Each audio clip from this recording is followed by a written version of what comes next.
This conference will now be recorded. Stop zone.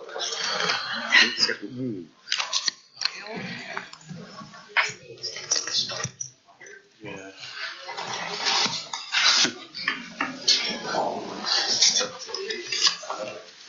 It's tough to I hate that moment.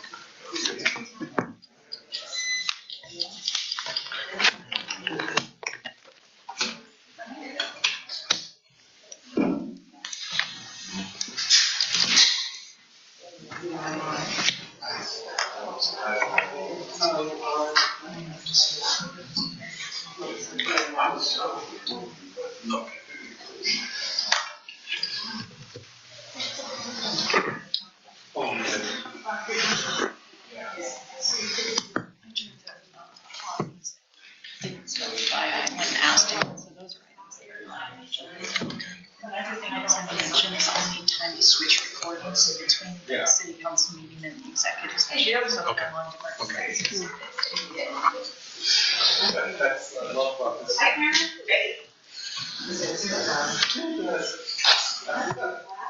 Not saying anything.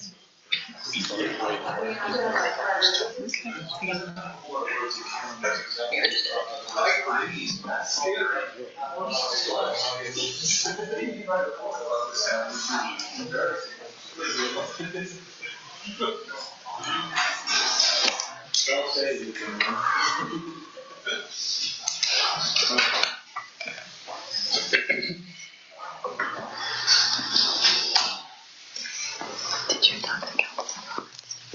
Yeah. The clock's getting slow in the hospital.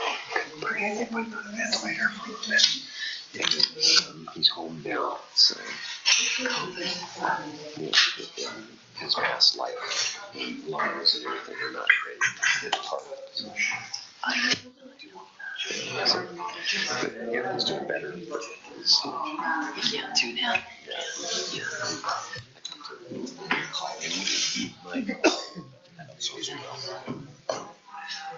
Wow. So when did he, how long did he have it? Like how long did he? Got it.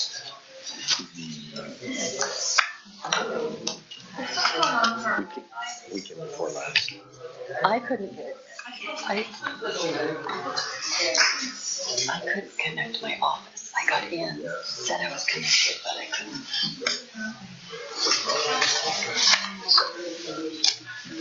Call the meeting to order. Will the recorder please call the roll? Councillor Solsby, Here. Councillor Savage, Here. Youth Representative, Councillor Fleck, Here. Councillor Stennett, Here. Councillor Urban, Here. Councillor Roberts, Mayor Gowing. Here. Please stand for the Pledge of Allegiance.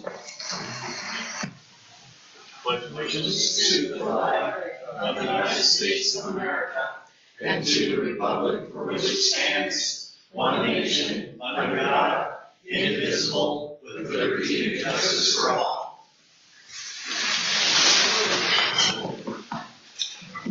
There's no items to be added to the agenda. Brings us to item 4, appearance of interested citizens for items not on the agenda. This is a time for citizens to comment on items not listed on the agenda for a maximum of 30 minutes. Individual speakers must be recognized by presiding officer, provide their name and address, and will be allowed up to 5 minutes or less with council approval. Comments regarding any matter scheduled for public hearing may be provided only in that hearing. Comments on agenda items may be taken prior to council's discussion on that item, and the council will not engage in any discussion or make any decision based on public comments at this time. However, the council may take the comments under advisement for discussion and action at a further council meeting. The first one I have is Bruce Kelch.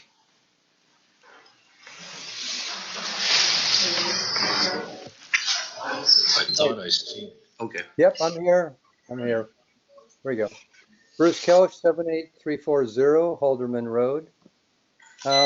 Just 3 things I wanted to mention quickly. My wife and I were taking a walk, walking our dog on the nature trail, and I thought, I wonder how often people stop to thank the Public Works Department and the local Public Works people for maintaining that trail and all the other things that the Public Works Department does to make our community a better place, taking care of the parks and the roads and and all that. So thank you very much. Appreciate it very much. We greatly enjoy the nature trail, especially this time of year where migratory birds come in. We get to watch them. Second thing, both in the Friday update and also Richard's time on the Beaver Show today, about the police department changes and trying to meet some standards that are very important. And I know the change is hard, even if it's a process of moving in the right direction. But do want to wish Chief Growth and the city well in doing that, as well as the police officers, and making those changes to improve policing in our community. And the last thing I want to just share with you is that after the library is dormant for a couple of years, so Friends of the Library did the same thing, but Friends of the Library are back, trying to reactivate our group, as well as we're going to have a fall book sale, and it will be on November 11th and 12th. It'll be at the First Presbyterian Church because that's what's available. The Armory, I'm sure you're pleased to know, is busily booked with all kinds of things, including the Mayor's Ball. So we have a location and we have dates. So that's November 11th and 12th. We'll start putting up posters, and I'll certainly share information from Friends of the Library with all the counselors and the city folks. So thank you very much. Those are our 3 comments. Thank you. Next one is Barbara Schott. Hi, my name is Barbara Shaw. I live at 953 South U Street.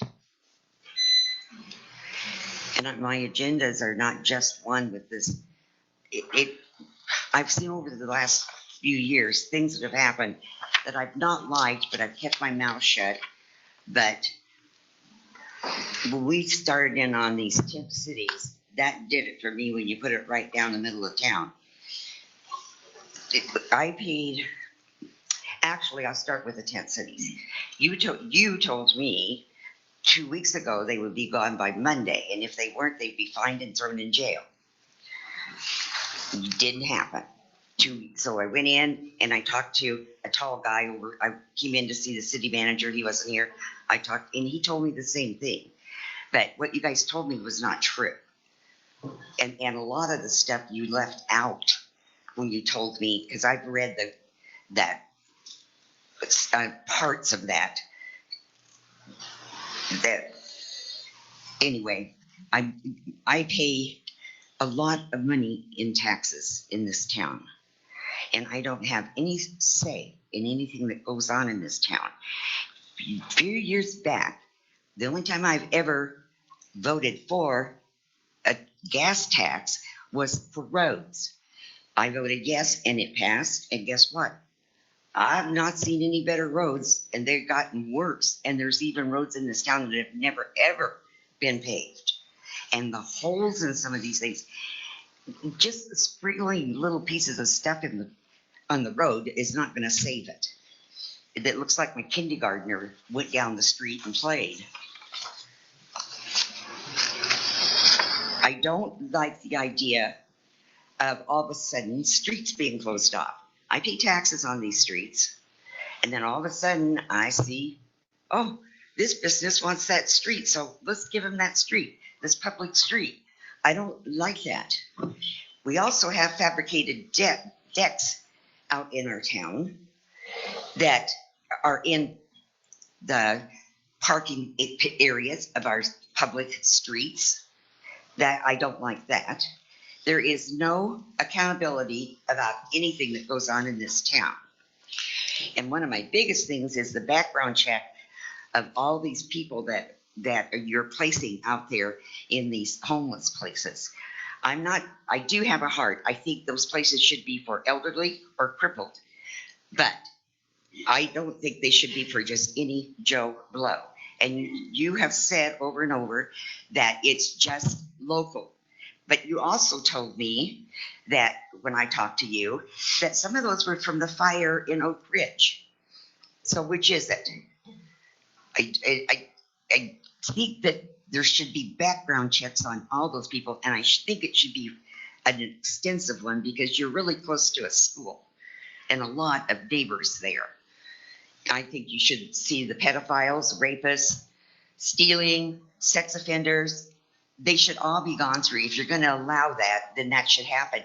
And you should. And if I want to ask if there is going to be somebody at that park 24 hours a day to keep track of those people coming in and out of there and check every backpack and every purse that comes in and out of there?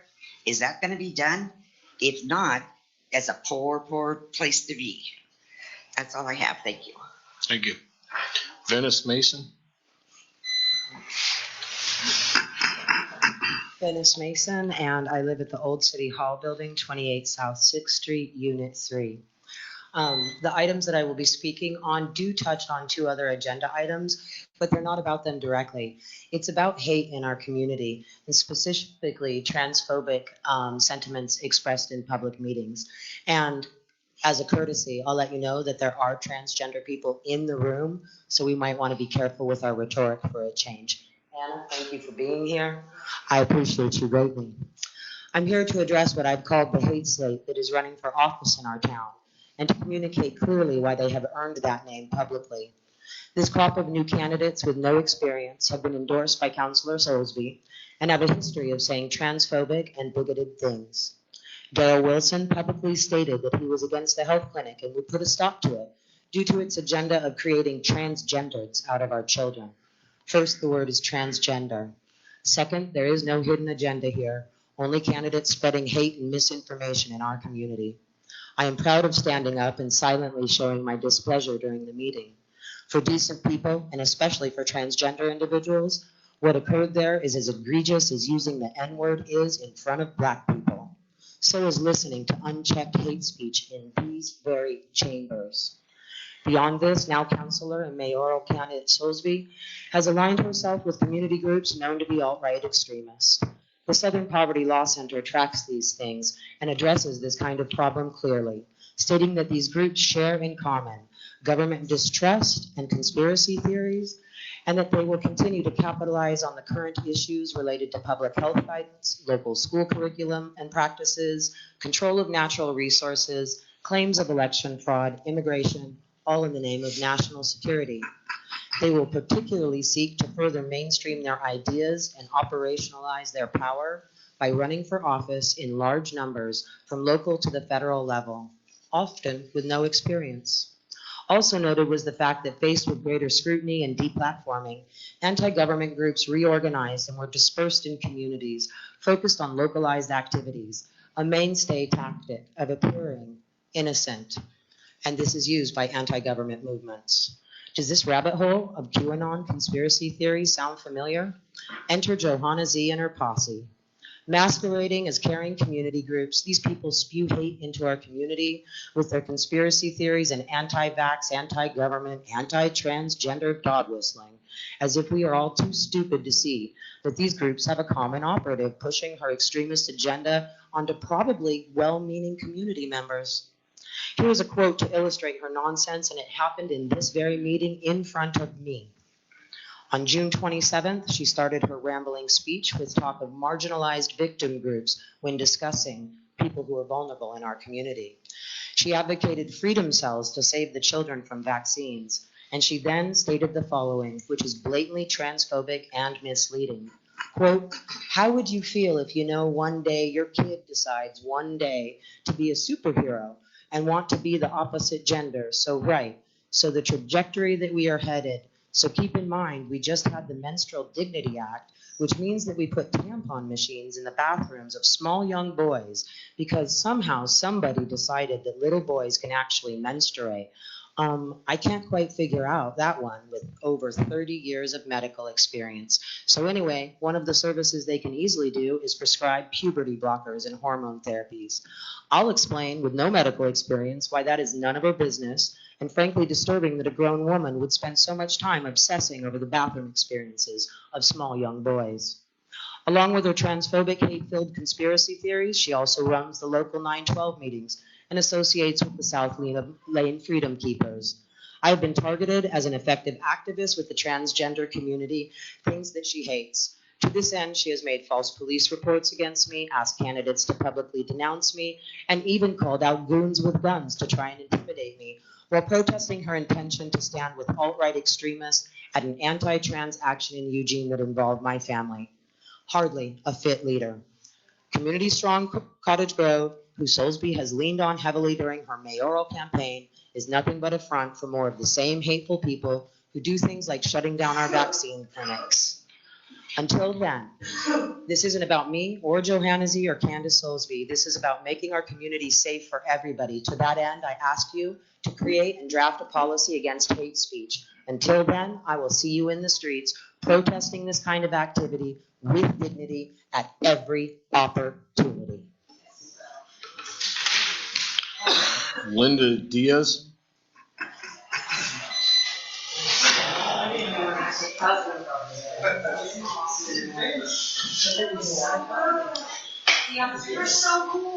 My name is Linda Diaz. Can you hear me? Yep. Okay. 1339 West Main Street, Cottage Grove, Oregon. I ran into a couple of homeless young people the other day. Their names were Mariah and Julian. They wanted you to hear their story. I asked, how did you become homeless? I belong to the Cow Creek Native American tribe in Roseburg. The first time we became homeless was when we had an uncle in our family that was a pedophile. The tribe took away my father's housing because my uncle lived with him. My father became homeless. He had lupus. He lived in a homeless camp. He had no medical coverage. He died last Halloween at 52 in a homeless camp. I was living with my ex-husband on the reservation when my baby was born. My husband was an abusive man. He beat me severely soon after the baby arrived. The tribe's laws state that if there's domestic violence in the family, all parties living in the house are held accountable. That night, the tribe forced me to the tribal office. I was covered with blood from the abuse. I lost my home and my son. The tribe said that the baby would be put in tribal custody until I could get back on my feet. I went to the Department of Human Services to get domestic violence grant. My caseworker cried when she told me DHS could not help me because I had willingly given up my child to the tribe.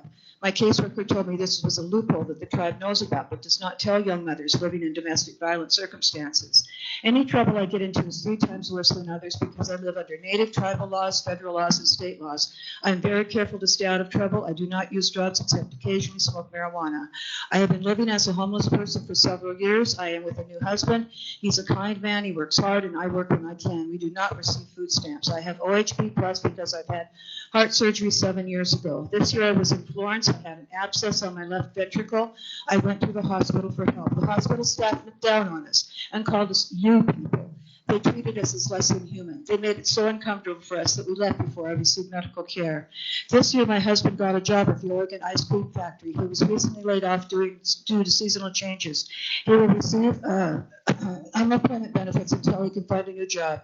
Finding work is difficult to do when you're homeless. Clean clothes and personal hygiene costs $40 at a time. We shower at the truck stop. Showers are $12 a piece. We bring our soap and shampoo. We buy 2 showers for $24. We go to the laundromat to clean our clothes. Sometimes we can't afford this and go for a week to a month without being able to bathe or wash clothes. It's uncomfortable to live this way. We had an RV we were living in. One night a policeman pounded on our door at 3 a.m. and scared me.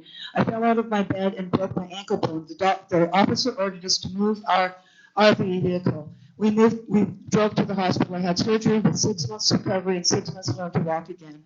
While my husband worked, I would stay home to protect our vehicle from the police. One day I had some errands to run. I wasn't home. Our tire had blown on our RV and we didn't make it in time to get it fixed because we were waiting for payday.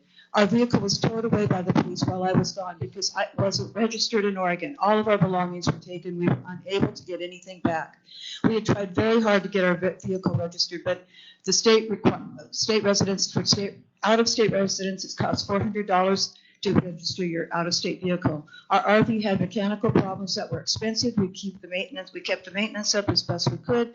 It cost us $1,400 to $1,600 a month for gas, propane, water, vehicle repair, and food. The tribe suspended my travel payments of $1,000 a month until 2025. I have 3 years to wait. Meanwhile, I'm still paying off court costs and lawyer fees while I try to get my baby returned to me from the tribe. I asked her, are there some things that the homeless community believes in?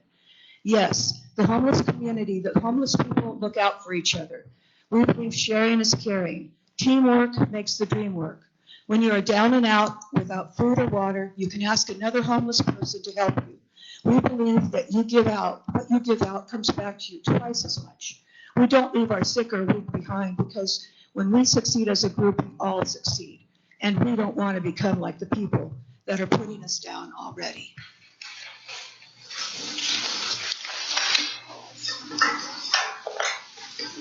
Thank you. Johanna Z.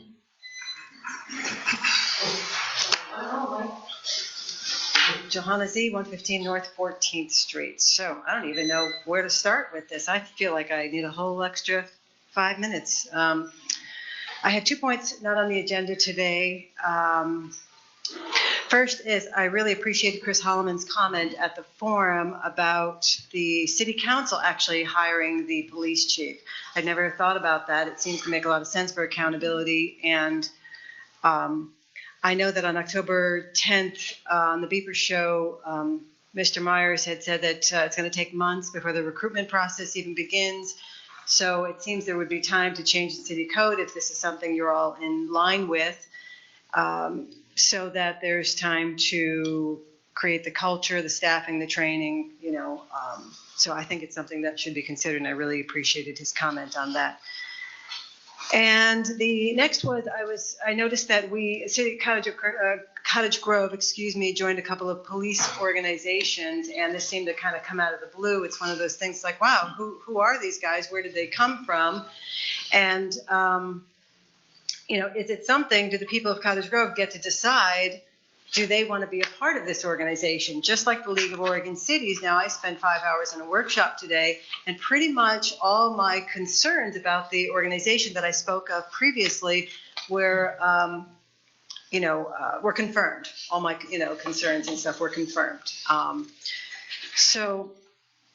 Again, it's who's making these decisions? Where's the communication on that?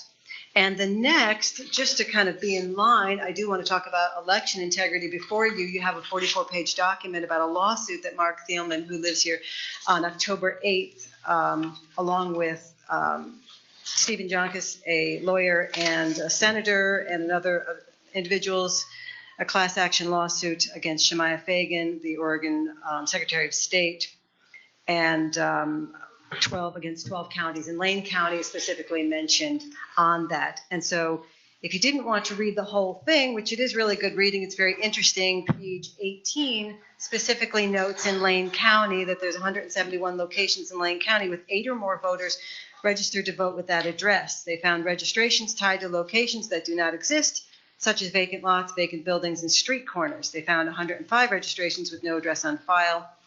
They visited 40 addresses having 8 or more voter registrations. And in their survey, they found only 40% of registrations were valid and a total of 307 invalid registrations. Now, Lane County, Oregon actually has a House bill that was passed 2681 in 2021 that actually prohibits removing registered voters from their voter rolls. So our voter rolls are pretty messed up here. And so it creates what's called phantom voters. So interesting, we actually have more votes than there are voters. And anyone running for office, I think it's kind of a no-brainer. Don't we all want fair elections? That just kind of makes sense. So if you haven't watched 2000 Mules, that's a good one to watch. And I like this comment here that they make in number 64. With in-person voting, dead people or people who have moved out of the state tend not to show up to vote in person on election day. And I certainly support in-person voting. And if you're interested, and I invite everyone to, if they have questions about my character, my personality, or things that I've done, because certainly the person, ahead of me certainly said some things that were not accurate. Please ask me. I'm an open book. I'll tell you anything. I have no question on that. On November 1st, Mark Thielman is speaking at Stacy's at 6:30 p.m. So if you're curious about this lawsuit, 2 days after this lawsuit was filed, Shemaiah Fagan put out a lot of our money, taxpayer money, to put forth a campaign to convince Oregonians how safe and secure elections are. A very cute YouTube video on that. So just thoughts, things to consider. Thank you so much. Thank you. Anna Petrie. Patrick. No day. There is a K. It's at the end. Nope. Sorry. There is also a C. There's no A. Very good. All right. Anna Petrick, 75874 Shortridge Hill Road, Cottage Grove, Oregon, 97424. Still got it.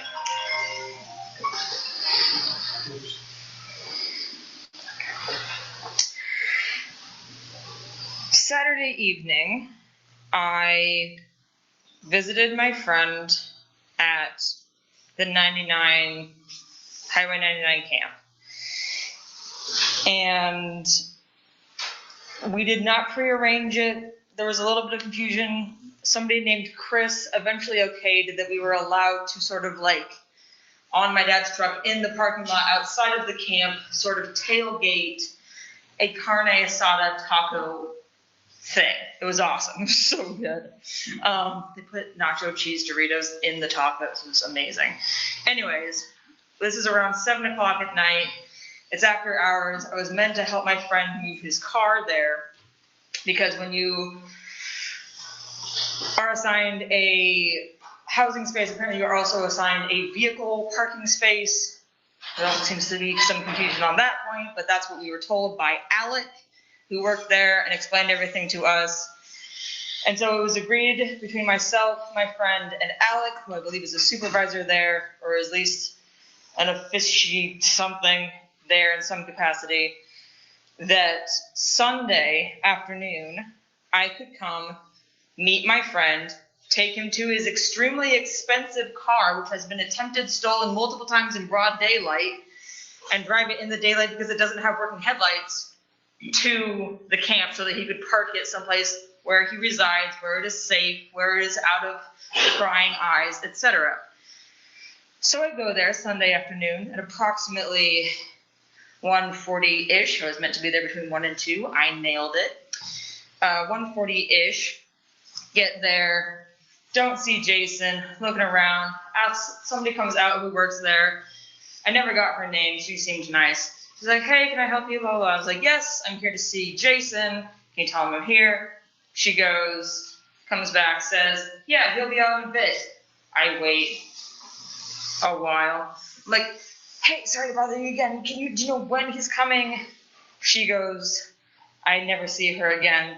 And then Jason comes out and says, they've told me to tell you that you need to leave.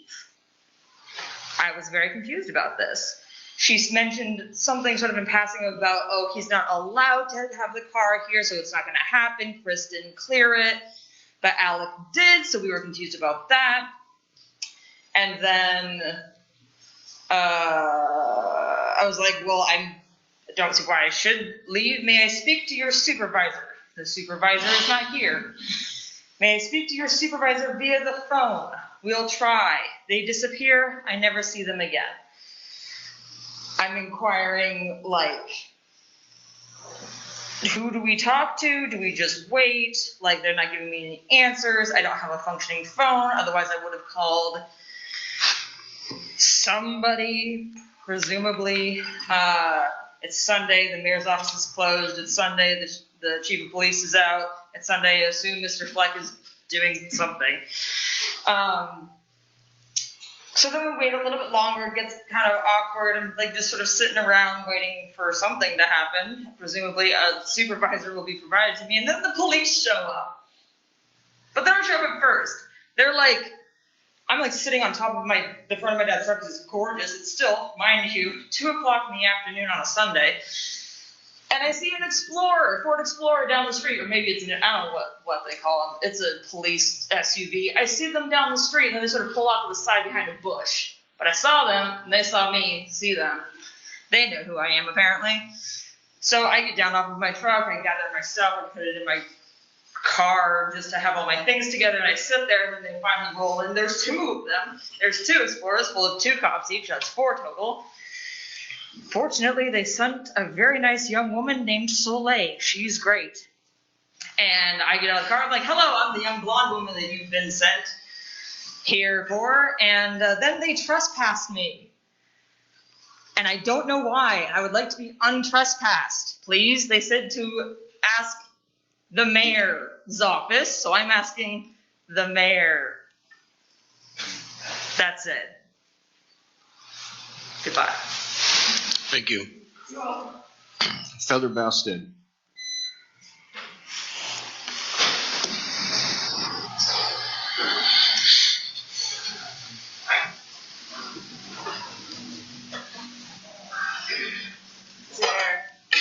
Honorable Mayor, councilors. I'm going to be speaking about leadership, but I have a question. Is it okay for somebody to be able to come up and do that character kind of assassination pointedly at a couple people? And when do we step in as leaders to stop that? Okay. Okay. As I'm approaching a season of voting and changing leadership in our state and local city, I find myself evaluating those in service and new candidates running by this one metric. It's kind of a litmus test for me as I participate with my precious vote. How much does this person love our constitutional freedom? Are they courageous to defend them? I'm looking at those who've served and asking, how did this person make decisions during the pressure cooker season of COVID? Who made decisions based in fear? Never the best decisions for humans. Who advocated for lockdowns post the slow the spread period? Who wanted to mandate the vaccine that is not a vaccine? Who was in favor of coercing the shot by bribing the city employees? In short, who were making decisions at my state level as well as my local city level to trade constitutional freedoms in an emergency? We can look back now with more clarity. I never say 2020. What we see is there are many of the beliefs we held at the beginning that turned out to be wrong. A possible 3% death rate. The new gene therapy was going to stop us getting COVID or stop the spread of the virus. Masking, social distancing, staying home, all would help. Well, the death rate turned out actually to be less than 0.5% and 0.0006 for kids, thank God.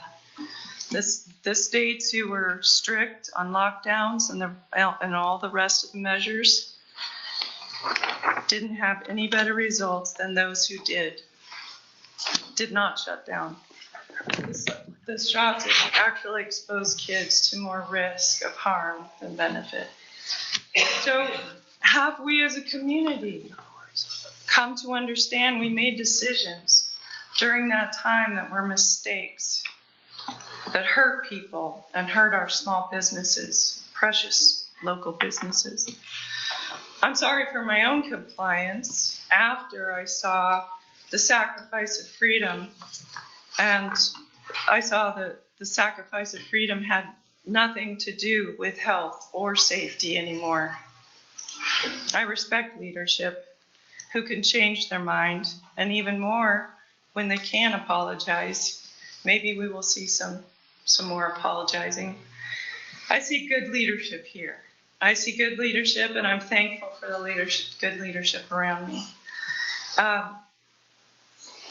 I want to see constitutional freedom lovers coming together here in Cottage Grove to elect and support constitutional freedom-loving leaders.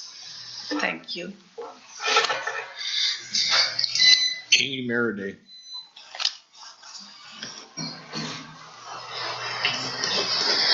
Amy Maryday, 205 Adams. I wanted to use the word transparency because it polls very well, I understand. So last week, last city council meeting, it was discussed when the executive session would be held to evaluate the city manager. It's a routine process. And of course, it happens in executive session because it's a personnel matter. And yet, at the candidates' night, it became very clear that there's an agenda to remove the city manager. And so I asked all the people who were sitting up there, none of whom spoke, during concerns from council to give any clue as to what the methodology and means of evaluating the city manager would be. And I believe they actually asked him how it was going to happen, which is kind of comical. But I'd just like to say I've lived here for 10 years. When I first came to meetings,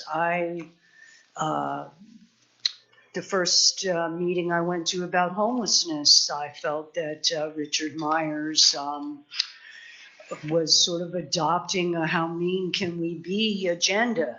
That was in 2015. So anybody who thinks that the homeless issue just came up recently maybe wasn't paying attention in 2015.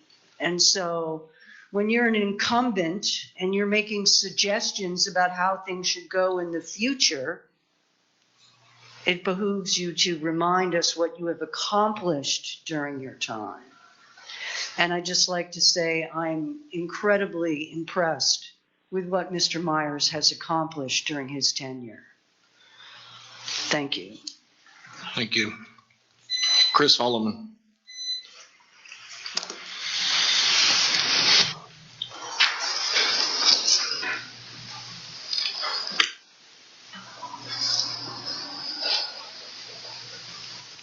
I'm Chris Holloman. Excuse me. I live at 324 Adams Avenue here in Cottage Grove. So I've lived here for 47 years. Was born and lived on a farm in rural Lane County. Moved to the city of Cottage Grove when I was young. My family's lived here for 140 years. I've always kept a pretty low profile here in the city. I owned Holloman Ford for 23 years, and I decided to throw my hat in the ring for a political event, and I've been stunned at the vitriol and hate that I'm seeing in our community. People saying terrible things that know nothing of me. So this will be a little bit of a confession as well as a statement. I'm not a bigot or a homophobe. Sorry, I have a little PTSD.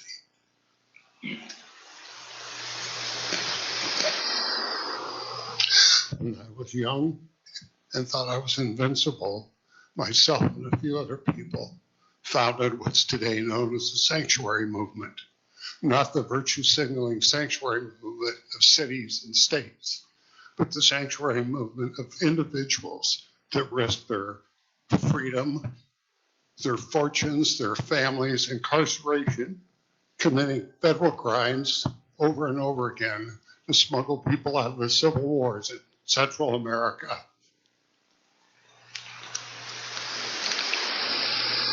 We were supported by some people in this community financially, but only a few of us took the physical risk of doing the right thing for people we'd never met and didn't even speak their language.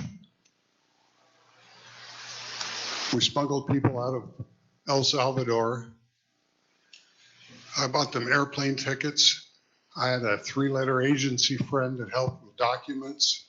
We moved them to Mexico City. I paid $50 a head to coyotes to move them across the border into the United States. We had drivers move them up into the Pacific Northwest. I hid them at my home. And there are people in this room that call me a bigot, a hater, put my picture on the side of a vehicle, and labeled the face of hate. This is unconscionable. They don't know me. There's probably 1 or 2 people in this room that know my history.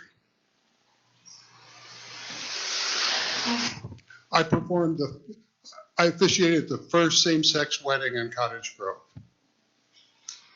Some of my best friends are gay and lesbians, lifelong friends. I have 2 African-American grandchildren. My Uncle Bill was a Tuskegee Airman, an ace in World War II. He passed away in 2011. He was a mentor of mine. My first cousins are Native American. We're all of Jewish heritage. I'm stunned at what my community is becoming here.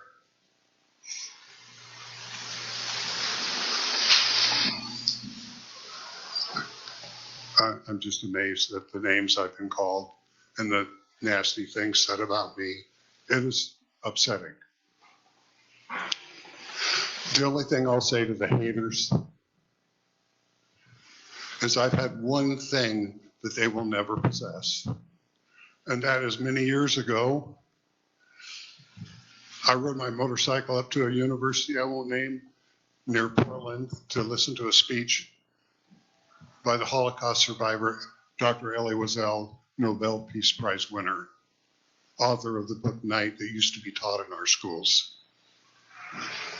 I was asked to meet him after the lecture, and when I walked up to shake his hand, one of his aides whispered in his ear, and he said, "I know who you are, and I know what you do." And yet, I'm a bigot in Cottage Grove. I'm a homophobe. I don't get it. Frankly, I don't care. But the rhetoric needs to get tamed down in this town. It seems that the motto of some people is, no good deed goes unpunished. I'd like to know the risks that they took, how many felonies they committed to help somebody that they've never met. Tell me about it. I'm all ears. Thank you for listening. Thank you. Jan Oaksby.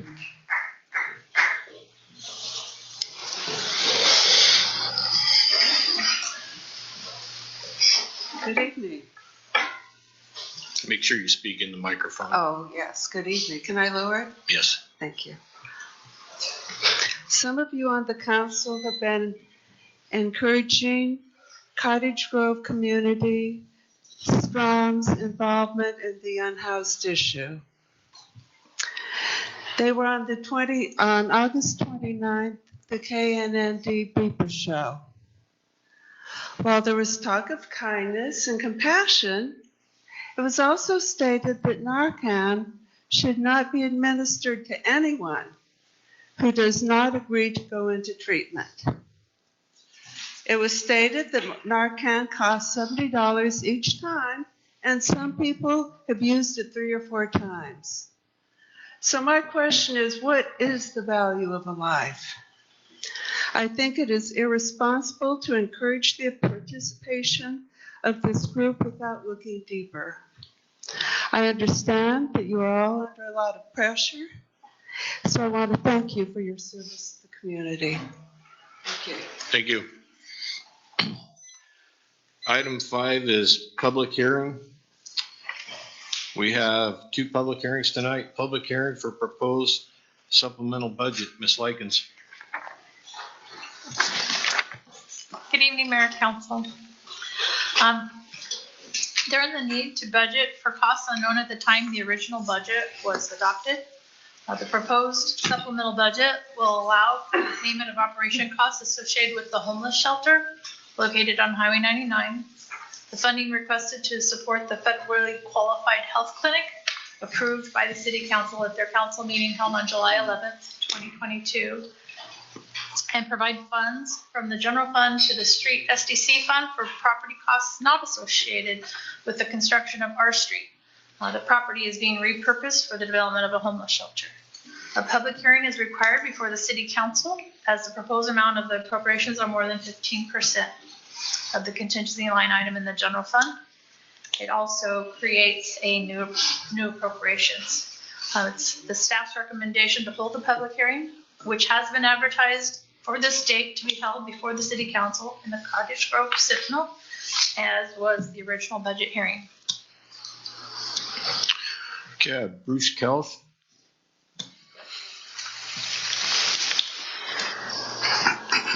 12, 78340 Haldeman Road in Cottage Grove. Just keep my comments very brief. I want to thank the council members that voted for the supplemental contribution to the community health clinic, and also for moving ahead with the Highway 99 site. I think in terms of the community health clinic, it's going to be a decision. There's always going to be something that the community will appreciate, and really is a good investment in people. We've had lots of discussions about it prior. I don't think we need to go into repeating all the discussions of the benefits of it, but certainly want to express my appreciation for moving ahead. Also, the Highway 99 site, homelessness is a complicated, difficult issue, and none of us should expect this will be solved quickly or easily. So at least there's a plan, there's some first steps. I appreciate the council taking those steps in such a way that we're moving forward with that. And as issues come up, I'm sure they'll be addressed.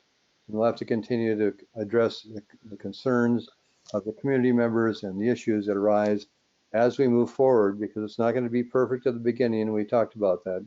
Don't let the perfect be the enemy of the good. And I want to thank for taking the leadership to make decisions for the benefit of others. That's commendable, and appreciate the council's movement forward on that. Thank you. Thank you. Joyce Settlemeyer.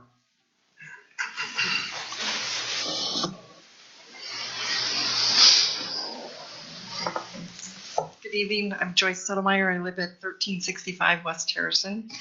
And I should have spoke before Bruce because I feel like I want to echo what he said and state the importance that you have put into supporting people both in the homeless shelter and the community health center, that we've worked many years as a community to come forward and provide. And I think it's important that we have the ongoing communication. And I was really impressed when we had the evening that Richard Myers and his staff put together, where we could all communicate and be part of the ongoing communication about what needs to happen. And as Bruce spoke, it's not solved by tonight, but that we need to keep having the communication, and that we're all not going to agree, but we can work together to come up with solutions for people that need our help and need to be a part of our community when they need the support that we can offer as a city. So thank you for your efforts in supporting people that need the help through those two facilities. Thanks. Thank you. Amy Meriday.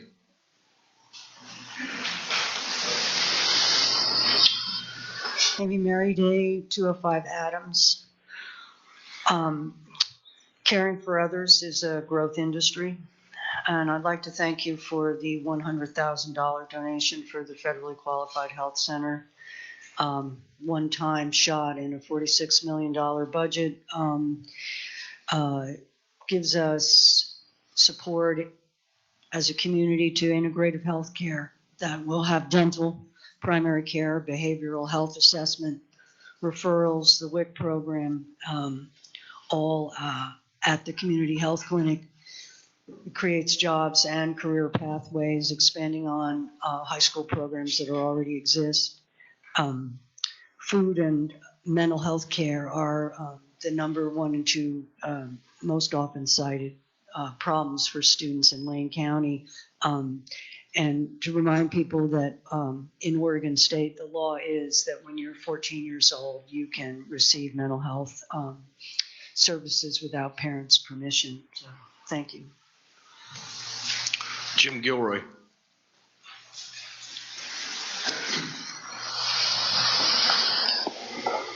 Jim Gilroy, 946 Blue Sky Drive. I have to admit, I'm exhausted from the emotion tonight.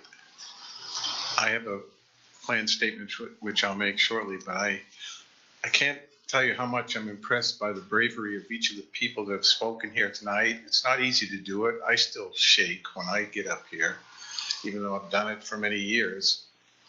But I want to acknowledge what we're feeling in this room tonight, because it's everywhere. And I think all of us are trying to figure it out the best we can. But I have to admit, I'm most touched by the comments that have been made.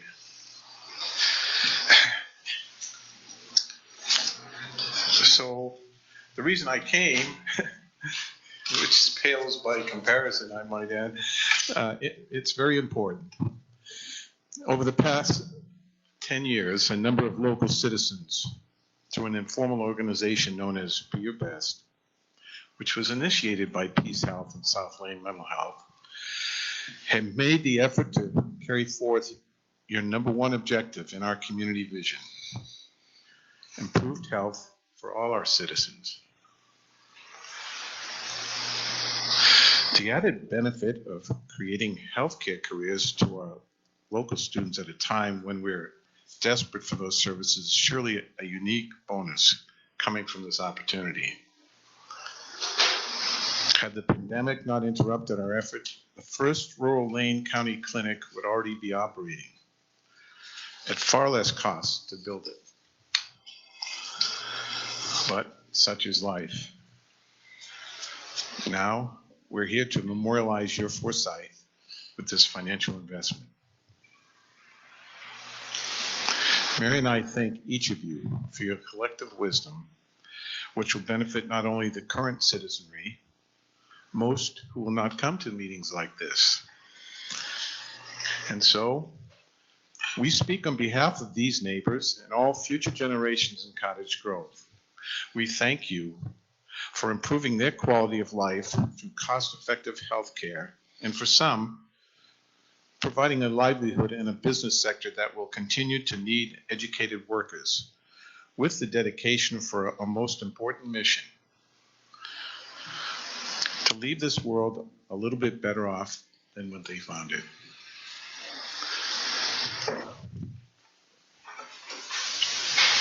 Does anyone else wish to speak on this hearing? Seeing none, we'll close the hearing.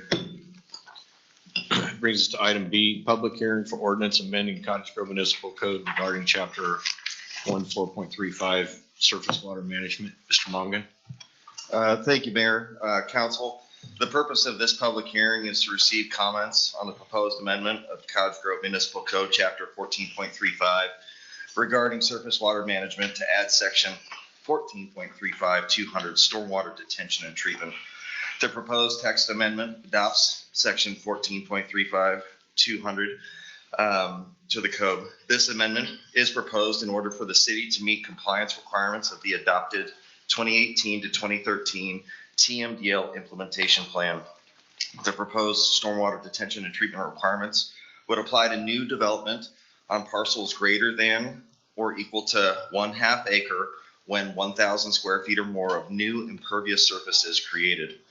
The standard would also apply to existing development sites greater than 1/2 acre or an acre, or 1/2 acre or greater, when 1,000 feet or more of additional new impervious surface is created. However, on these existing sites, the stormwater detention and treatment facilities would only need to address new or additional impervious surface runoff. Upon consultation with city engineering staff, we're proposing to use the City of Eugene's Stormwater Management Manual 2014 for facility design. Eugene's manual was selected because of its familiarity to local developers and for its ease of use. The requirement to use the City of Eugene's Stormwater Manual 2014 is referenced in the draft ordinance and is the design, and as is the design storm data necessary for designing stormwater detention and treatment facilities. The Planning Commission held a public hearing on the attached ordinance on September 21st, 2022, and recommended approval of the draft ordinance to council. It is now appropriate that council hold a public hearing on the ordinance. This ordinance has been available for more than 1 week prior to this meeting, and staff is recommending adoption. Staff recommends holding public hearing. Hearing's now open. Anyone wish to speak? Mr. Mayor, I just want to clarify, it's the 2018 to 2023 TMDL implementation plan as written in your memo. I think there was 2013 was mentioned, and I just want to clarify that it's 5 years, 2018 to 2023. Okay. If no one's going to speak, hearing's closed. Brings us to item 6, consent agenda. Move approval. Second. Have a motion with a second. Is there any discussion? All those in favor signify by saying aye. Aye. Opposed? Brings us to item 7, resolution ordinances. Item 7A is a resolution adopting supplemental budget for fiscal year 22-23. Ms. Likens. Good evening, Mayor and Council. The public hearing before the City Council was held this evening to receive comments concerning the proposed supplemental budget. ORS 294.471 permits the governing body to create a supplemental budget for the fiscal year in which the regular budget has been adopted for certain and specific reasons. A budget hearing was conducted as the proposed budget changes create new line items and are greater than 15% of the contingency line item being adjusted. The supplemental budget is necessary at this time to appropriate funds for projects and funding requests approved by the City Council, not anticipated at the time the original budget was prepared. After consideration of the public comment, make any necessary adjustments and adopt the resolution as staff's recommendation. Do you have a resolution number? 2080. Councilor Fleck. Mr. Mayor, move that the council adopt resolution 2080. Second. I have a motion with a second. Is there any discussion? Councilor Irvin. Thank you, Mr. Mayor. I went back and forth on what my vote would be on this. So I just want to make clarity as to why I'm going to vote the way I'm going to vote. I want to honor the decision of the council to go forward on these items. But just want to make clear that I have reservations, which I don't know how founded they are or not yet, on the community health center site. So I look forward to watching that project and seeing what goes on there, and how it came about. And then the other on the homeless site, once again, I'm thinking of this as it was already passed. So I'm going to vote yes to move the money forward, but it's not a vote of support for this methodology of addressing issues. Councilor Soulsby. Thank you, Mr. Mayor. I too agree with Councilor Urban. I had reservations also because we are in a recession, as I stated before, and so I am concerned about our expenditures. Any other? Seeing none, will the recorder please call the roll? Councilor Soulsby. Aye. Councilor Savage. Aye. Councilor Fleck. Aye. Councilor Stenen. Aye. Councilor Urban. Aye. Mayor Gowing. Aye. So resolution 2080 passes. Brings us to item B, resolution placing lien on specific properties resulting of nuisance abatement. Mr. Mongan. Thank you again, Mayor, Council. As part of the city's nuisance abatement program, the city may have to abate nuisances and assess the property for the cost of the abatement. If the property owner does not pay the assessment within 30 days, the city places a lien on the property. The attached resolution places liens on 3 properties resulting from nuisance abatements performed by the city. The 3 abated properties from 2022 are all owned by separate and distinct owners. The property owners were notified by first class mail and direct posting on the properties that a nuisance was declared, and they were required to abate it. When that date passed, with no contact or action by the owner, the city abated the property using city crews. The abatement followed the issuance of administrative warrants. The cost of each abatement is shown in the attached resolution. Property owners were then sent a notice of assessment, including an invoice for the abatement by certified and first class mail. The total amount was due within 30 days from the date of the assessment letter. The 30 days have passed and no payment has been made. It is now appropriate for council to consider a resolution to place a lien against the properties. The recommendation of staff is that the resolution be adopted. Councilor Fleck. Mr. Mayor, move that the council adopt resolution 2081. Second. I have a motion with a second. Is there any discussion? Seeing none, will the recorder please call the roll? Councilor Savage. Aye. Councilor Fleck. Aye. Councilor Stenen. Aye. Councilor Urban. Aye. Councilor Soulsby. Aye. Mayor Gowing. Aye. So resolution 2081 passes. Brings us to item C. Second vote for ordinance 3164, amending title 10, vehicle and traffic. Mr. Myers. You have before you the second vote for ordinance 3164, We brought it back once before, and there were some needed amendments that were made. Those amendments have been made, changing, strengthening, and using the same definition for street throughout the entire title of Chapter 10. There is an additional section that was put in. Section 6 is added from the previous provisions, as we changed the words roadway to street to match the definition and comply with that. Basically, the ordinance is meant to cleans up the entire title, but it also is meant to provide some rules and regulations associated with those that are using city streets for camping or sleeping in a vehicle. It puts some restrictions on where that can happen, in staying away from private schools, public schools, established daycares or playgrounds. Also puts some additional clarity on how the area around the vehicle can be used, that there can't be any waste or anything, or supplies or materials or chairs or anything put into the street, sidewalk, or planting strip or bike lane. The additional piece sets up the parameters also to prohibit non-vehicular camping in the right-of-way or in the street, is what we use here now, for the safety of pedestrians and bicyclists and those using the right-of-way, the sidewalks with handicapped or disabilities, to make sure that everyone who needs to use that street for a thoroughfare can properly use it. So it is before you for your final vote. Johanna Z signed up to speak on this. I just wanted to say briefly, I encourage people that if they have an opinion, they can come up and just tell you guys exactly how they feel. A lot of people ask me to come up and speak, and they think that, that that's an easy thing to do. And I want to encourage people, especially after today on this specific issue, how many other towns I was surrounded, this workshop of all these little towns and all the difficulties they had in getting rid of these RVs that were left behind from people camping in them, and how much it cost their city. So it really does behoove us to look a little bit deeper into these and what these mean, especially given the current proposal that's put in that wasn't something that was part of the overall big plan. So that's all. I just wanted to say that and encourage anybody who's listening to that you don't have to come up here and give a big, long monologue like I do. Thank you. Councilor Solby.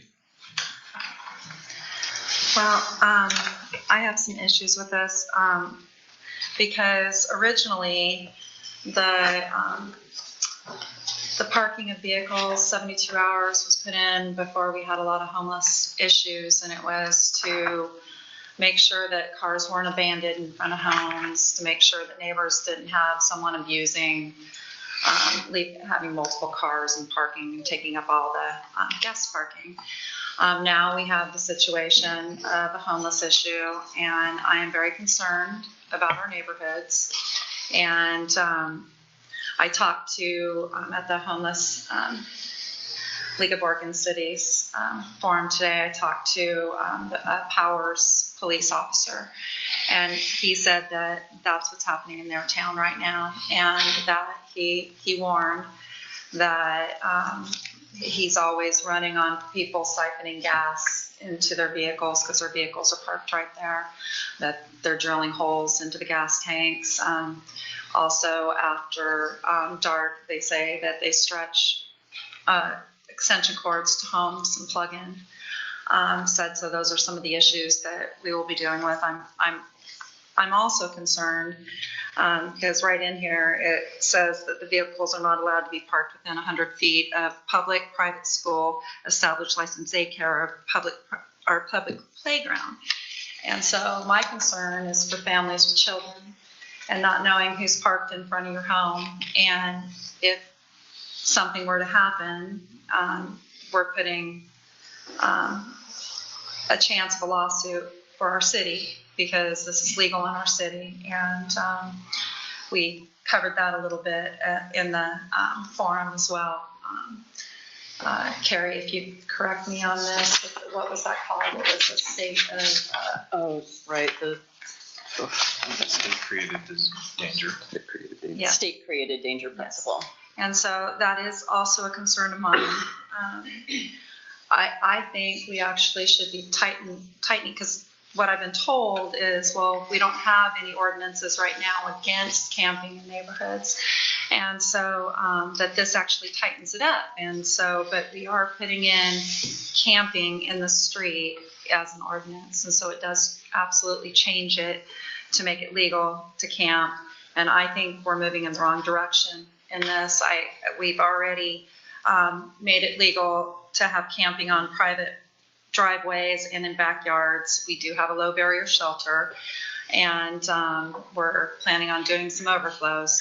So I would like to protect the children in the neighborhoods, parents, to make them feel comfortable that they don't have a stranger camping up to 72 hours in front of their homes. Councilor Irvin. Thank you, Mr. Mayor. Well, I mean, what I'm hearing there is, proposing a camping ban in vehicles in residential or on streets. And I think the thing I have to consider with all of that is we're working with this, what I would characterize as a somewhat nebulous thing of objectively reasonable circumstances. So I'd be interested to hear with all of the other plans and proposals, if that's something that I think would be doable. I imagine it would expose us to potentially more risk, but maybe if you could characterize what effect that might have if we went the route of, say, no camping in vehicles on streets. That's a question to me. Okay. So as we heard today, and just for everyone's benefit, the League of Oregon Cities had a workshop today on homelessness. A number of us were there, and we heard others, not me, educating us on the law and some options. Had some stakeholders sharing ways to implement the law that this community has been talking about in far more depth and much more for a longer period of time than any of the other communities that were there. I'm sure that became very obvious as various counselors were listening to other communities' questions and comments. So that just gives the context for that background. What we heard is that the Blake decision, the Ninth Circuit, at least the 3-judge panel, has extended Martin v. Boise and the Grants Pass Blake case to parking. So it doesn't really matter if we call it camping or parking. That 3-member panel at least is saying, hey guys, communities have to allow camping in vehicles. That is part of staying warm and dry on your rights of ways. But you can adopt time, place, and manner restrictions. That's what this is. This is a time, place, and manner restriction on the parking and city rights of ways. And it is a component of the larger program that you're in the process of putting into place and adopting piecemeal. So my best guess really is that these restrictions would be defensible. If your residential streets were a very, very small proportion of the city of Cottage Grove, that also could be a reasonable time, place, and manner restriction. I can't speak to that. My understanding is that the vast majority of Cottage Grove is residential. So were you to want to prohibit camping of vehicles in certain residential areas, we would want to look really carefully at which portions are you going to restrict from camping in cars in those residential areas. And we'd want to support it with a lot of really strong findings to support why are we picking this area. The ordinance in front of you doesn't take that approach and is choosing very narrow parameters around where you're not going to allow camping in vehicles. So I do believe that the recitals that are currently before you supporting this ordinance would support these time, place, and manner restrictions. That was a really long answer, but I just try to comprehensively address the various issues you raised. Thank you. I was trying to reread conclusion of the case before this and looking for that specific, that's probably why the right of ways was in the original. But to that end, my previous proposal was to expand on the 100 feet. And I don't know, nobody apparently knows where the line of reasonable is with all of this. But 100 feet is really not much. And so I try to put myself in a vehicle. I felt like 200 feet was like minimum. 500 feet made me feel better. About what you could observe, who could see you watch, like what kind of an environment could be created in that. And so I would still propose if it fits within what we're the effective policy here, to expand on that. So it's important to note that the 100 feet is from the public school or private school property is what we do. So you go clear to the property lines. Most of those have a significant property line that goes beyond the schools in both directions on both sides. And so there's a lot of space there, and you go another 100 feet beyond that, you're beyond where the school proper is. The one on my street is not like that. Yeah, the charter school there now would be smaller because they cut the property, but you do have a large piece on the other side. That would be reasonable. One of the reasons why you can't chop out all the residential streets, and why residential streets, and we've just said streets in here, is our residential streets are generally not timed. If you start going and saying, okay, we're taking the residential streets out, or a large portion of those, all of a sudden your commercial streets or commercial parking areas have time restrictions on them. And so we're pushing people into areas where they can only be there 2-3 hours at a time anyway. And they can't do that. So we've forced them into places where they can't do. It's like you're restricting it too much then, not by the ordinance, but by actually other things that go on in the city. Extending it 200 feet, yeah, that's still leaving ample space from most of those locations that you're not taking up a huge chunk of property. If you go beyond 500, it might start getting into an area of, is that reasonable to be 500 feet away? Our blocks are 200. So, a 200-foot area is a block away from the school. And that could be reasonable in any kind of an argument or discussion that would have to be based. So I do want to just say, though, right now, the only recital that addresses why these restrictions are being adopted is it says to establish regulations to allow camping and vehicles in the street while balancing the need for shelter and ensuring safe and efficient transportation facilities for motorists, cyclists, and pedestrians. So right now, the time, place, and manner basis is a transportation focus. And if you're shifting your focus to also try to address other public needs, we would want to develop those and address those, and maybe have the council articulate what their goals are if you're expanding from 100 to 200. And I'll differ a little bit, because knowing most of the schools, if you go a block away from the school, parking's a little better. You don't have the traffic problems of people and parents picking up, and that's probably why 200 may be reasonable, because you're outside that conflict zone. Well, if it's always only transportation focused, then this would probably be sufficient. But I thought I was hearing some other concerns. I think about Harrison Elementary. Yeah. 500 feet would be helpful for everyone, for exactly the reasons in the recital. Like, the more parking you have on there, it already jams up, it already stops, you can't even get around if there's any parking, and then it's hard for people to get in and out of their driveways. With Harrison, you have to remember, though, you're clear up at Gateway, and then from Gateway you start the 100 feet, because the property goes all the way up to the water pump station there on the top end. On the bottom end, you're on 8th, and you go 100 feet beyond 8th. So you get out of that zone. Yeah. So another block would add a considerable amount. It could be nice and clear. Yeah.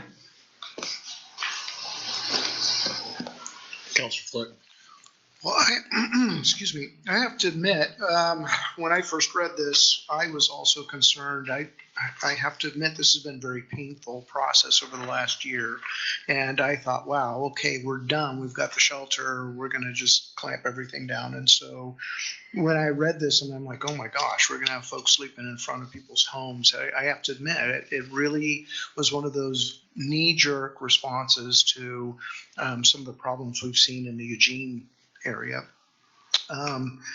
I will say that I think that actually Councilor Irvin kind of changed my mind in the first reading about also the possibility of folks traveling from jurisdiction to jurisdiction and using the streets as a mechanism to be able to travel around our nation. And, you know, when you start taking some of these ordinances out of just the homeless context, you start looking at the overall picture. And one of Councilor Irvin's other comments I remember was also that this is still an improvement over what we currently have. And so I do think that it's worth mentioning that the 72 hours still is in place because it also references in here that the park vehicle in conformance with all established parking regulations, and that 72 hours is part of that. And the fact that we're not going to have trash and whatnot accumulating around the vehicle, I certainly could support going to 200 feet if that's, you know, something the council wants to do. But I will say, of all the pieces of this discussion we've had, this is the one that actually causes me the more troubled support. But I do like the way that this is. Actually, listening to the league's conference today really was eye-opening from a lot of standpoints, and I had not heard about the subsequent Blake ruling at the Ninth Circuit. So I am going to support this, but I certainly could support an amendment. Then just a quick question: if we do amend that distance, does it still have the appropriate readings and can be adopted? I think so. Yes, because as long as you read out loud the one change, and we would just say 200 feet, which somebody would want to add that into their motion.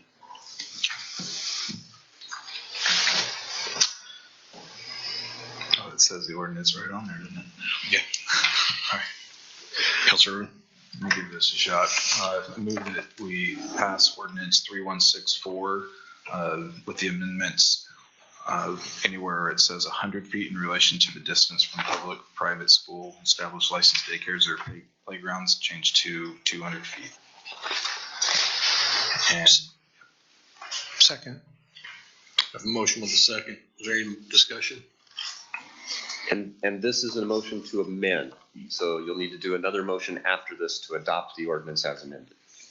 I just want to make sure that you know the process. Okay. Okay. So, Councilor, do we need to vote on the first one? We need to vote on this one first. Yes. So on the amendment, will the recorder please call the roll? Councilor Fleck. Aye. Councilor Stennett. Aye. Councilor Irvin. Aye. Councilor Solsby. Aye. Councilor Savage. Aye. Mayor Gowing. Aye. Okay, so we have the amendment in there. Councilor Irvin. So I move that the council adopt ordinance 3164 as amended. Second. A motion with a second. Any more discussion? Will the recorder please call the roll? Councilor Stennett. Aye. Councilor Irvin. Aye. Councilor Solsby. Aye. Councilor Savage. Aye. Councilor Fleck. Aye. Mayor Gowing. Aye. So ordinance number 3164 passes. Brings us to item D, first vote for ordinance amending chapter 14.35 surface water. Mr. Mongan. Thank you again, Mayor and Council. Council has held a public hearing on the proposed ordinance amending Cottage Grove Municipal Code Chapter 14.35 regarding surface water management, adding section 14.35 200 stormwater detention and treatment. The Planning Commission held a public hearing on the attached ordinance on September 21st, 2022, and recommended approval to council. It is now appropriate that council consider the ordinance. This ordinance has been available for more than 1 week prior to this meeting, and staff is recommending adoption. After council deliberation, it is recommended that the city council hold the first vote on the attached ordinance. The ordinance was prepared and has been available for at least 1 week prior to this meeting. This ordinance could be adopted in one meeting. Do we have an ordinance number? 3166. Councilor Fleck. Mr. Mayor, move that the council adopt ordinance number 3166. Second. I have a motion with a second. Is there any discussion? Councilor Irvin. Thank you, Mr. Mayor. Thank you, Mr. Mongan. One of my questions was if you could describe runoff peak flow. Mayor, Councilor Urban, I'm going to ask one of our city engineers, Nathan Patterson. He's definitely more adept at peak flow discussions here. Nathan, are you out there? Hey there, yes. You guys coming through? Yes. Great. In terms of peak flow, usually with the storm events that are in that ordinance, that is for a specific storm event, a hydrograph, and it usually happens around hour 8. So it really depends on how the stormwater is modeled. I don't know, is that the question you're asking, or you? You gave me time to find where my notes were referencing. Yeah, sure. Section B, accepted outcomes. The intent of these requirements is as follows: to maintain runoff peak flows at pre-development levels. So I just try to think, well, how would you develop something that's an impermeable surface that maintains the same runoff characteristics when typically, if there was no impermeable surface, the runoff would go down, at least a portion of it would go down into the soil. So what is runoff peak flow was my first question. Yeah, runoff peak flow. Sorry, go ahead. Can you finish the second half of your question again? I didn't hear it.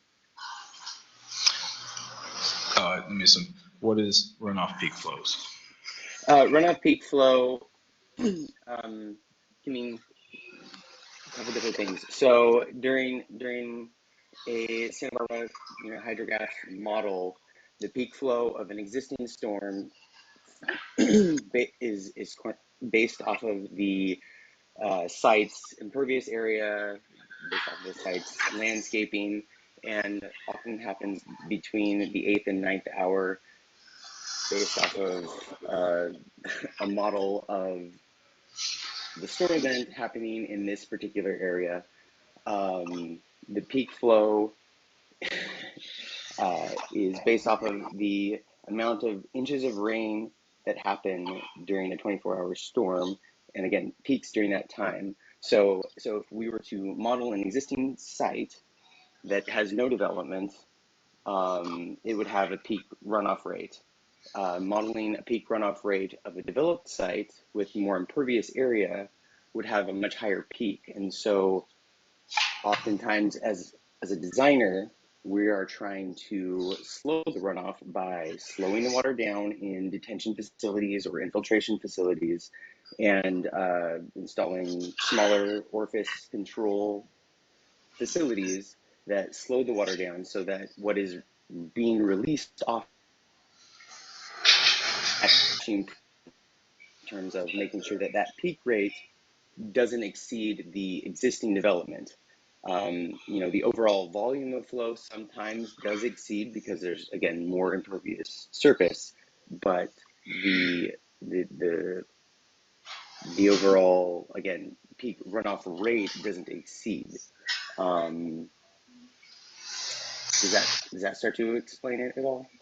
Well, that actually fit with how I try to think about it logically, but then point 3 says to limit accumulation of ponded water by discouraging the thing that you said that you have in your toolbox to achieve this, which is use of ponds. So maybe, and then I put myself as a developer and said, well, how do they achieve this? Maybe is there some standard to achieve this intended outcome? And if not, is it something that will have to be developed? Because that will certainly add to development costs. And we just had a huge analysis on what we can do to minimize development costs to increase the housing production. So that was a kind of follow-up. Maybe that's more for Eric, but Mr. Mongan, but do we have any sort of analysis of what actual costs this will add to development? Mayor, Council, Councilor, there might be some numbers out there, and I don't have them in my pocket right now at this time. But that being said, each site offers different characteristics, such as the percolation rate of the ground, the greenfield, the undisturbed, undeveloped land. Some areas, such as up near the golf course, where the city recently constructed the golf cart barn, we had great percolation there. Very simple facility design, essentially a trench backfilled with open graded rock and then capped with topsoil and grass, and it flows wonderfully. That's a simple design. In the 2014 Eugene Stormwater Manual, there are some details for example facilities, and you'll see these in some of the larger cities around the state, especially if they're under just TMDLs in general on their Willamette Basin. Certainly there is a cost to the development, but that cost comes with some form of trade-off for both the city and for the developer by way of adding spaces where they already have to do landscaping, things like that. So they get a little one-for-one there. Additionally, keeping those sediment loads out of the city system as a reduction on maintenance costs for both the developer for their on-site facilities that then connect to city facilities under the current code model. And then probably lastly, you mentioned just the ponding and things like that. Costs of when sheet flow exceeds the facility capacity.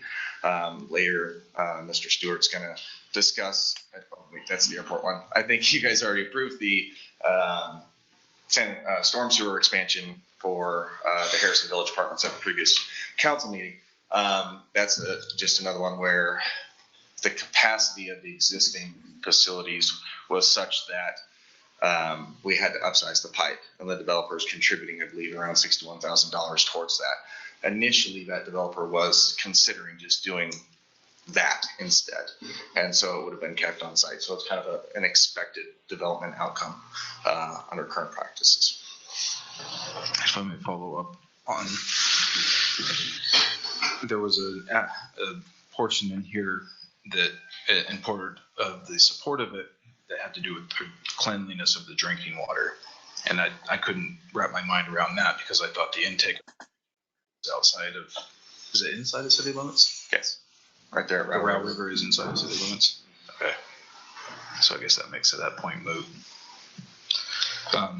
And I'm still not clear, if you've got a half acre in town, let's say you're on clay, it's not a great permeable surface. How would someone comply with this to maintain the same levels of runoff as was before they put in a concrete pad? So for a facility like that, where Nathan, go ahead. Sure, no, it's fine. I can speak to that a little bit. I mean,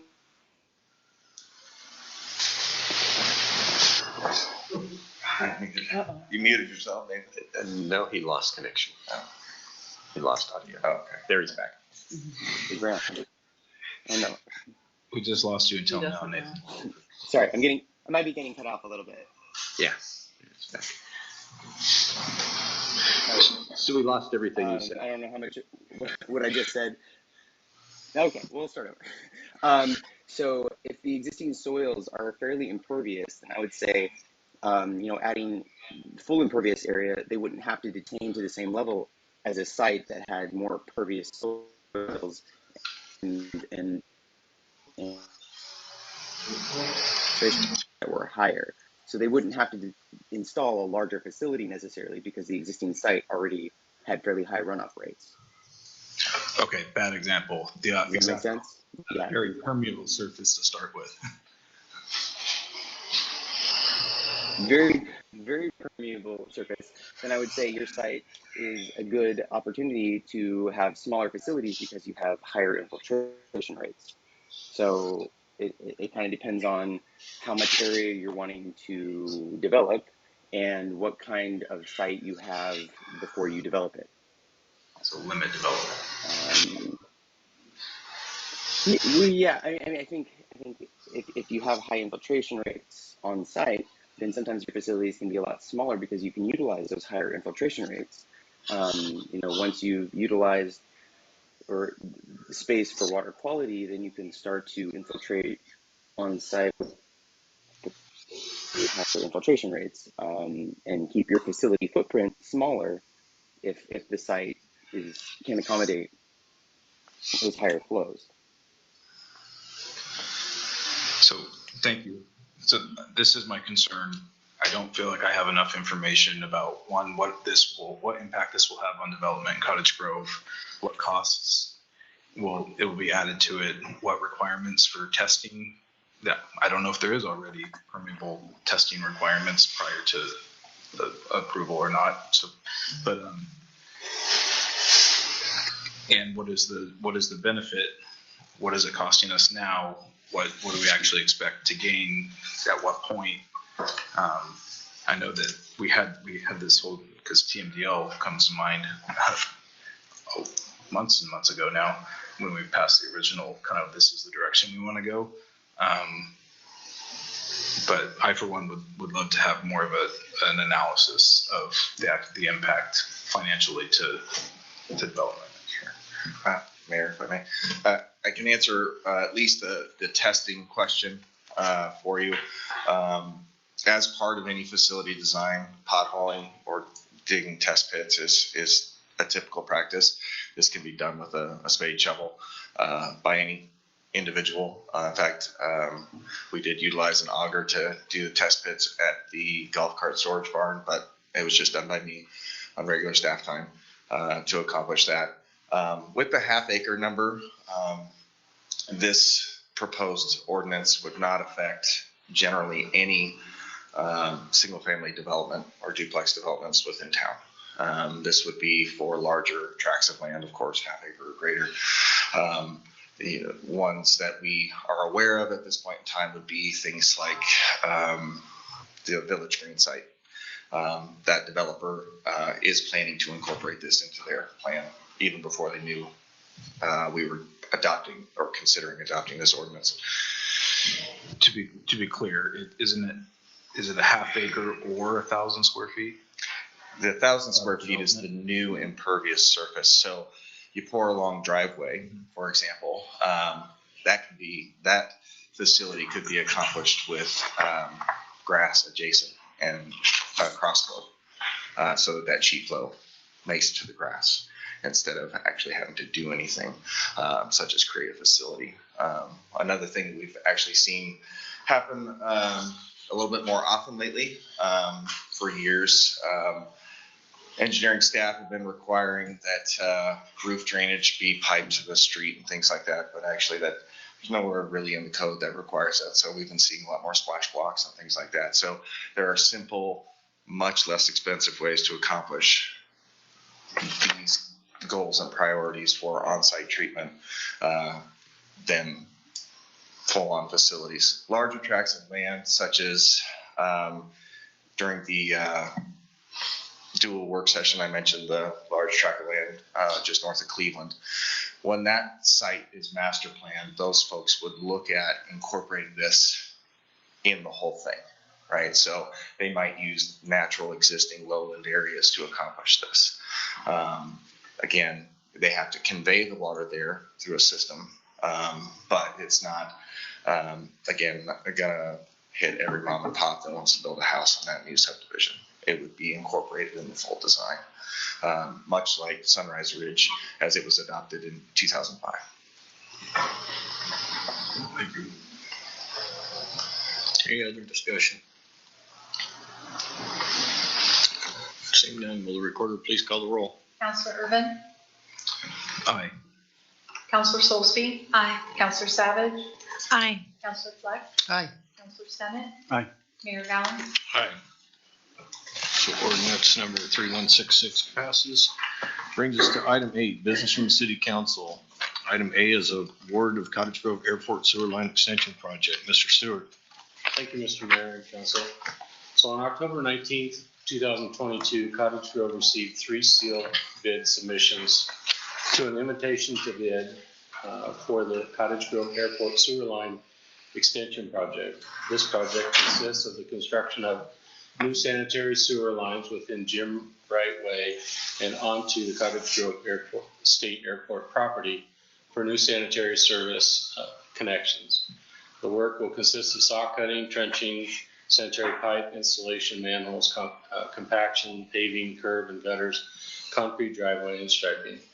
The engineer's estimate for this project is $130,000 to $140,000. Branch Engineering prepared the intent to bid documents, and legal counsel reviewed to ensure that the intent to bid followed the city's adopted public contracting rules. Sealed bids were originally due by 2 p.m. on September 29th at Branch Engineering's office at 310 5th Street in Springfield, Oregon. 2 additional addendums were issued, resulting in extending the bid due date to October 19th, 2022 at 2 p.m. The intent to bid was advertised on September 9th, 2022 in the Daily Journal of Commerce and September 12th, 2022 in the Register Guide. The city received the following bids. Wildish Construction Company bid $138,868. Riverbend Construction Inc. bid $180,801. And finally, Elk Mountain Construction bid $208,631. Branch Engineering reviewed the bid packages and found that all of them were complete and responsive, and is recommending that the contract be awarded to Wildish Construction Company in an amount of $138,868. I would share that no appeals of the intent to award were received. So tonight's recommendation of the City Council is to move to award the Cottage Grove Airport Sewer Line Expansion Project to Wildish Construction Company in the amount of $138,868 and authorize the city manager to sign the contract and all associated documents. Councilor Flatt. Mr. Mayor, move that the council award the Cottage Grove Airport Sewer Line Expansion Project to Wildish Construction Company in the amount of $138,868 and authorize the city manager to sign the contract and all associated documents. Second. Have a motion with a second. Is there any discussion? All those in favor signify by saying aye. Aye. Opposed? Okay, item B is the November, December council meetings. Mr. Myers. Every year we look at the November and December council meetings to figure out where holidays fall, where conferences fall, and where our council meetings would fall in relation to those, and try to determine the conflicts. This year, National League of Cities, a number of the council members are leaving on the 15th, the morning of the 15th on Tuesday for National League of Cities.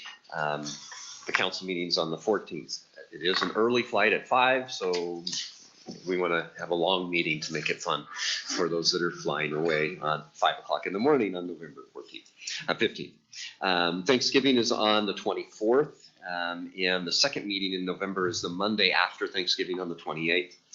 The first meeting in December doesn't have any conflicts, but the second meeting in December falls on Monday, December 26th, which would be the actual holiday for Christmas, because Christmas is on a Sunday. So determining which days we would not have a meeting, staff is recommending at least the December 26th be canceled as a result of the holiday. You could have it on Tuesday if you wished on the 27th, but we do need to have, according to the charter, one council meeting every month.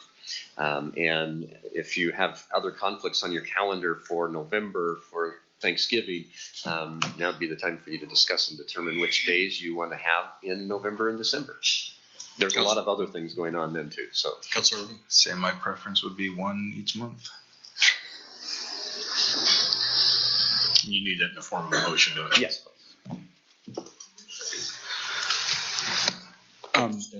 Do I recall somebody asking about the prospective, at least agendas for? Right now, they're really small. So we have something for the first meeting in November, but we don't have anything for the second in November or anything in December yet.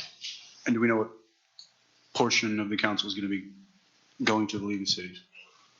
Two? Yeah. 2. And one youth advisory council member this year. Okay. But that could be following a light meeting. Yeah. It sounds like. Right. Okay. And we wouldn't go to one. Yeah. Counselor Stennett? Can I propose we cancel the Monday after Thanksgiving and the day after Christmas? Second. Got a motion with a second. Is there any discussion? Yay. All those in favor, signify by saying aye. Aye. Opposed?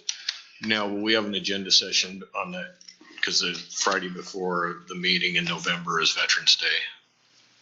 Right. So no agenda session. So if we keep that meeting, that first meeting in November light, then we could avoid that too. Okay. Concerns of council? Councilor Irwin? Yes. Well, thank you, Mr. Mayor. I just want to say thank you to everybody who came out and supported the skate park event. Tactics Board Shop up in Eugene, huge help. Vans out of the Valley River Center, $2,300 in shoes that just went out to the kids. Hutches donated, helmet and hats. Cottage Grove Police came out really big with a bunch of helmets. Almost all of them were gone. Thank you guys for your support, and a couple bikes to give away. Dwayne just pumped out almost 200 tacos, I guess. Let me keep going. Sassy Cassie, which I just learned about, the screen printing, ran all sorts of shirts and screen prints and donated all the profit from the event. Kevin Worley with Images of Sound Mobile Entertainment DJ'd for it. Just everybody donated their time. Bigfoot Beverages donated enough kind of cool sodas, I guess, if there's a cool soda. I heard people took the soda can home and put it up on their shelf. It was like a rare run of Halloween Mountain Dew. City of Cottage Grove for the tents, thank you very much. Those came in very handy. We only got a wind event once, but we were able to get them down. The purpose and intent of this particular event, which was similar to the very first one, was to garner handwritten letters of support from the community saying, here's what we want to see, here's what we like, here's what we want to see change, here's what we want in the community. We have 83 handwritten letters from the community right now, 45 from that event. And even though it wasn't like a fundraiser necessarily, over $361 was donated at the event, bringing the grand total in the account for two events to $539.28 on not asking for money at this point. This was just asking for donations to give out to the community. So I think just this event alone, there was over $3,500 in merchandise between skateboard wheels, skateboard decks, the helmets, the shirts, the hats, the shoes and everything that just went out. And there was such a air of peace at the event and enjoyment. It was in the times that we're in right now, it was a real breath of fresh air, and we got good weather. So I want to say it was a success, and we look forward to just continuing to advance something good that invests in not just the youth, but worthwhile activities in Cottage Grove.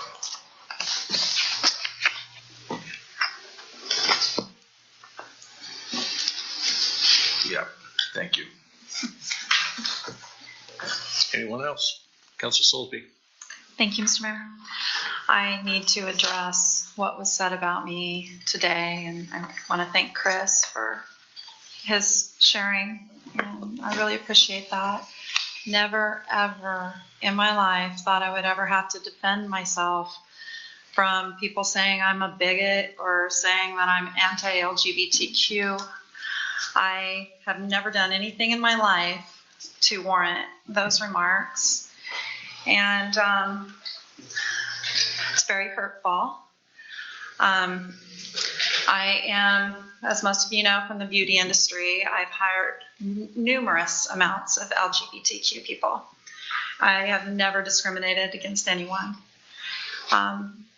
Not that I should have to tell anyone this, it's no one's business, but my son is gay.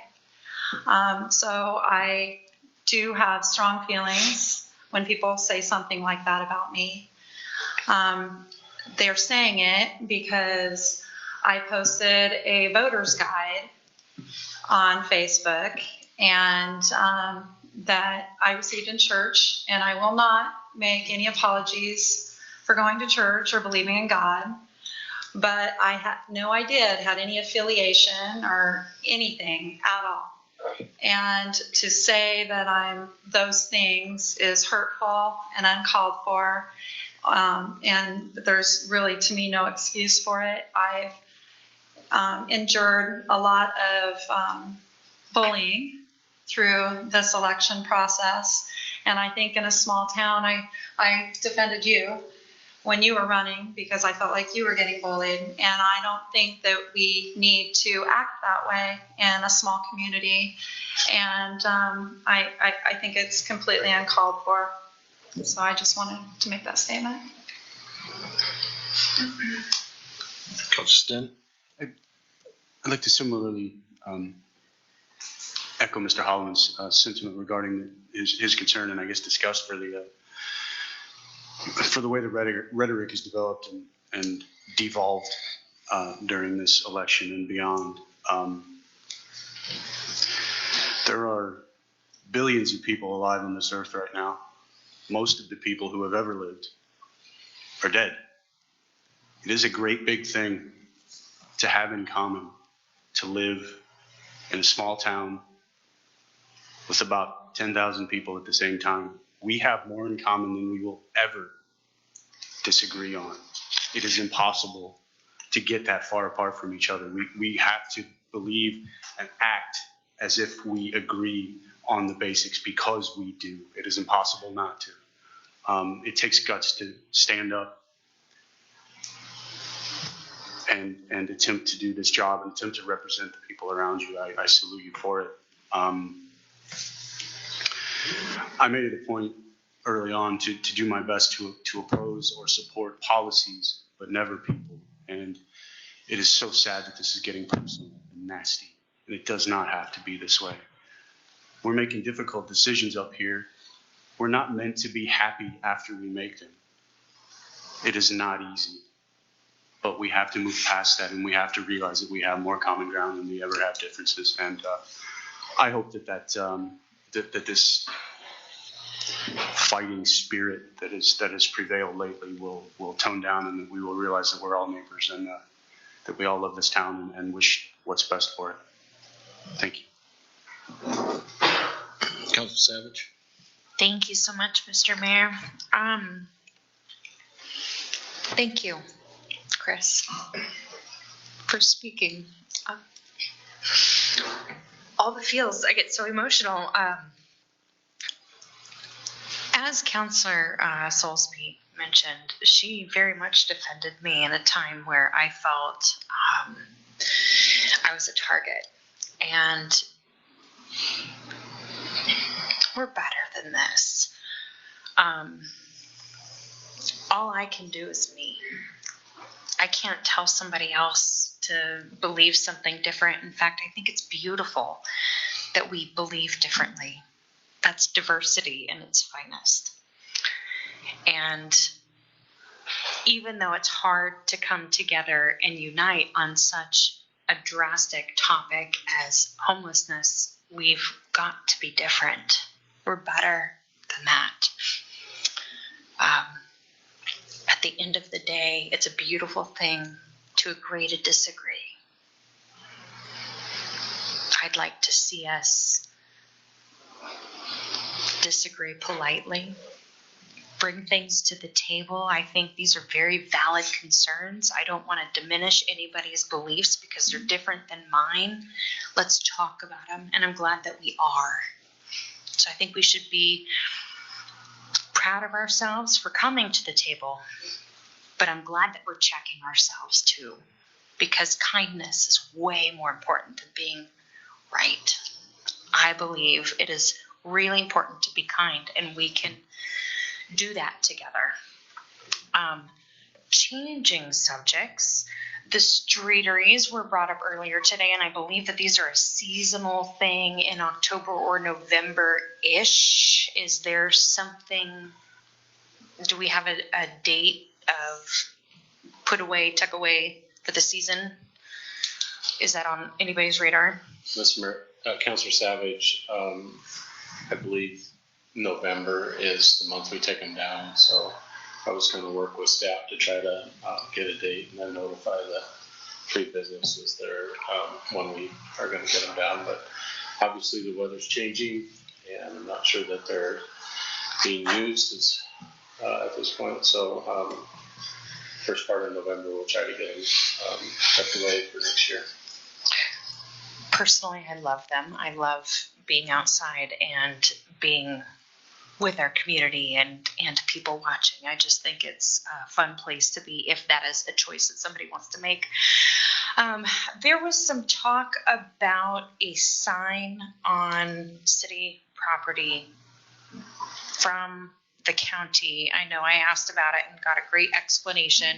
I thought it would be really good to just kind of bring that out into the public. It wasn't a cease and desist sign. It was. Yeah, Mr. Mayor, Councilor Savage, yes, it was a stop work. Yeah. The safe walking trail that we put across the industrial park where the R Street is going to be built. When we got to Sweet Lane, we installed a culvert so that folks could access R Street.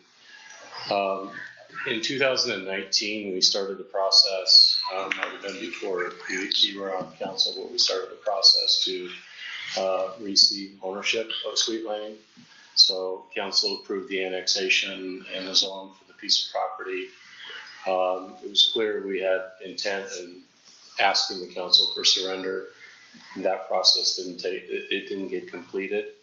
Mr. Mongan has been in contact with the county to complete the surrender process. So that should be in city's ownership as soon as it gets approved from the county. It's approximately a 2-month process to get on their agenda to award that or to vacate that to the city. What was the concern of the county was the utility staff put a couple rocks out there fairly close to Sweet Lane.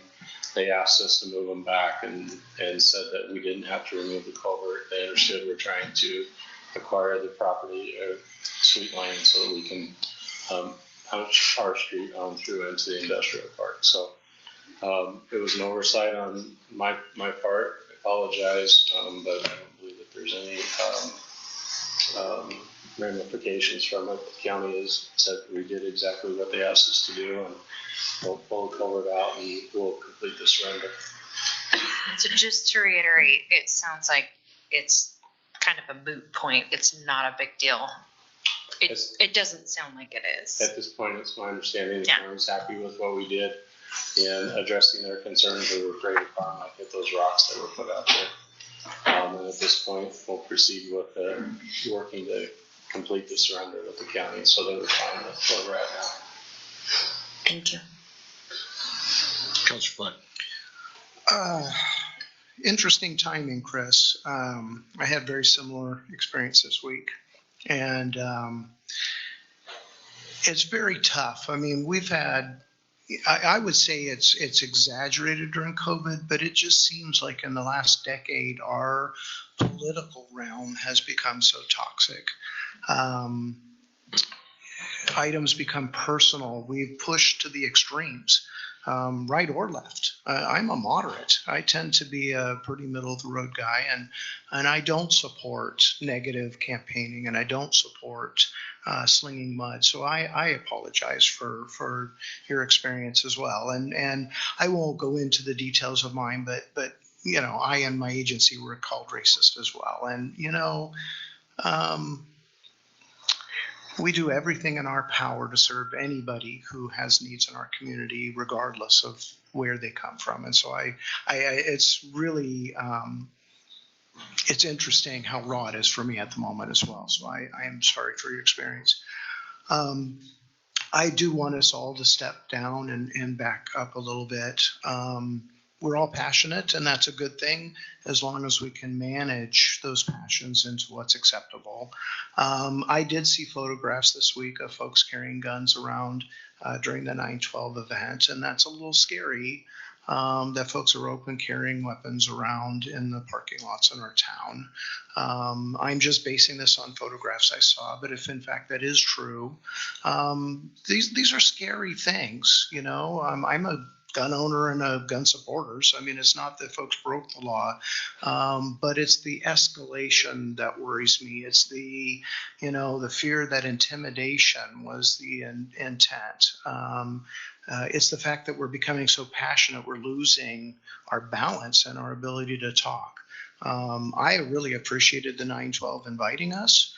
We're not always on the same page, but I always would welcome the opportunity for us to have discussions about these issues.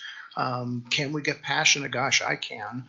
And I know everybody else has their passions as well, but we need to always tuck that in the back of our minds that at the end of the day, we're neighbors.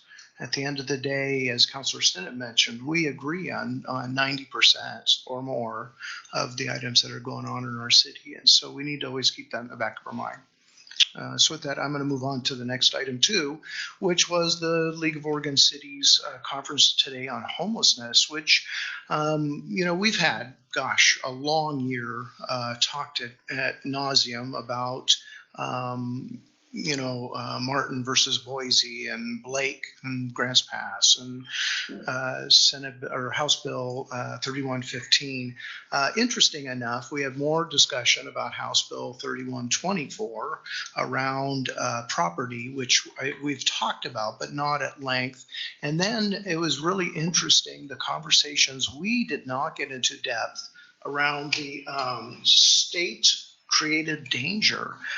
This is an interesting aspect, and actually it's interesting that it was posed both ways in the conference. But what worried me was some of the comments about if you do nothing. And I started thinking about the example of Sutherland, where they just have an area that's unmanaged with, I don't remember if they had sanitary accommodations or not, but if we've, and maybe they have, I don't remember that. But the question is, if something happens, if you put somebody into a worse environment, and I'm not suggesting one way or the other in our process, I'm just saying it was a great discussion around all of the ramifications of the decisions that we've been making.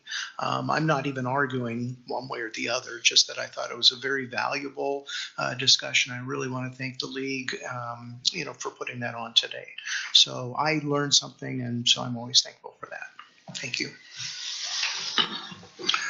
I'd just like to say I want for the next meeting to change some language in the headline on the public comment part where it says address the presiding officer.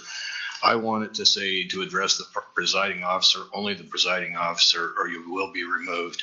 For at least a dozen meetings this year, Councilor Fleck has been beat up, and he graciously took it, and they're supposed to address the presiding officer. That mentality's evolved to now attacking the people in the audience and everything else. So we need, my world is engineer out behaviors.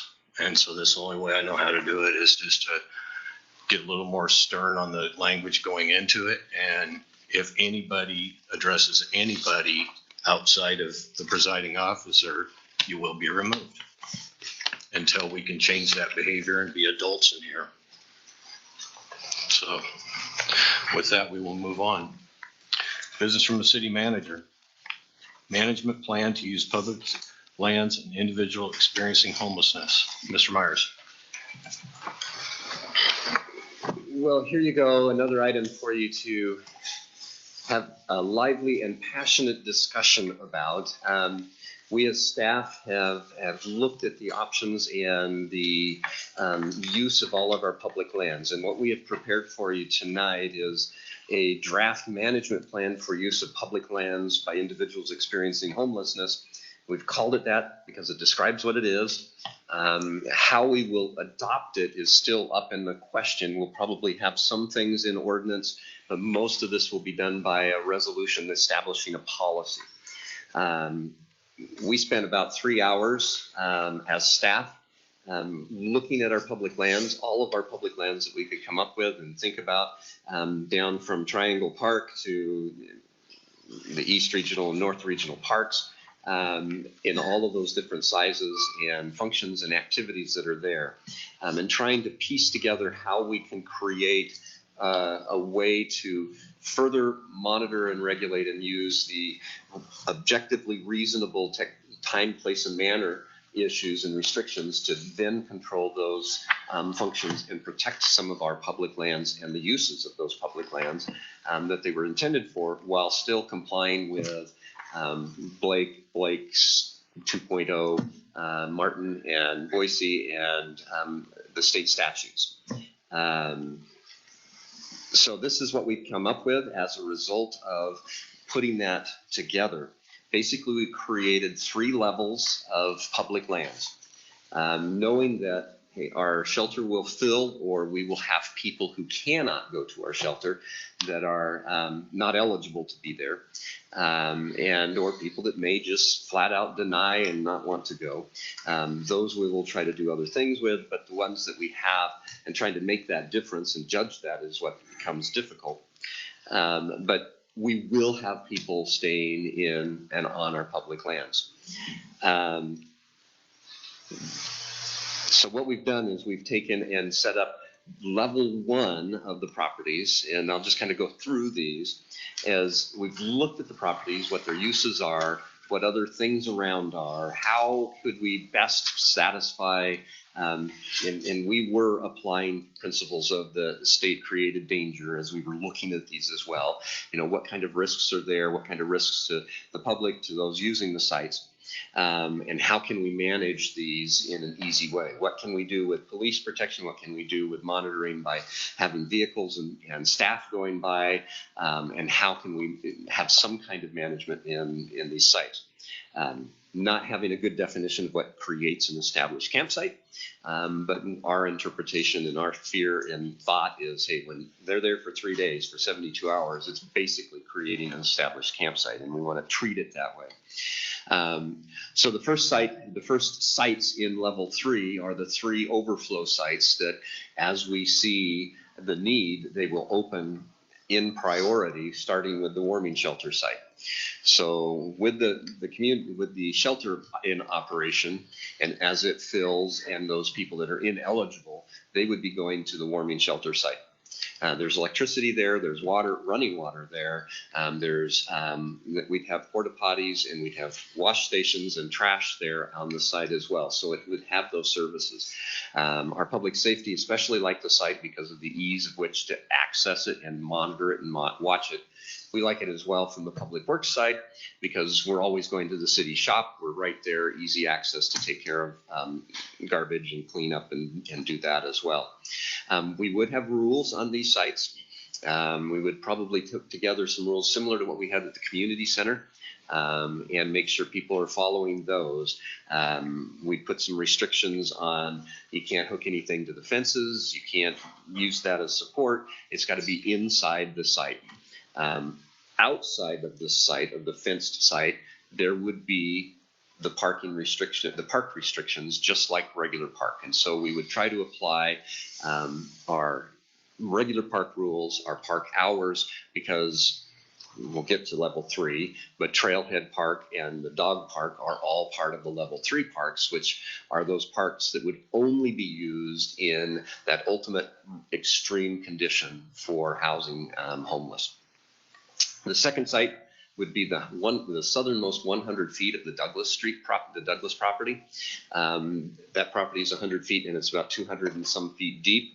It also then would leave us about 200 feet, 222 feet to the north before it would hit a residential area or the next residence.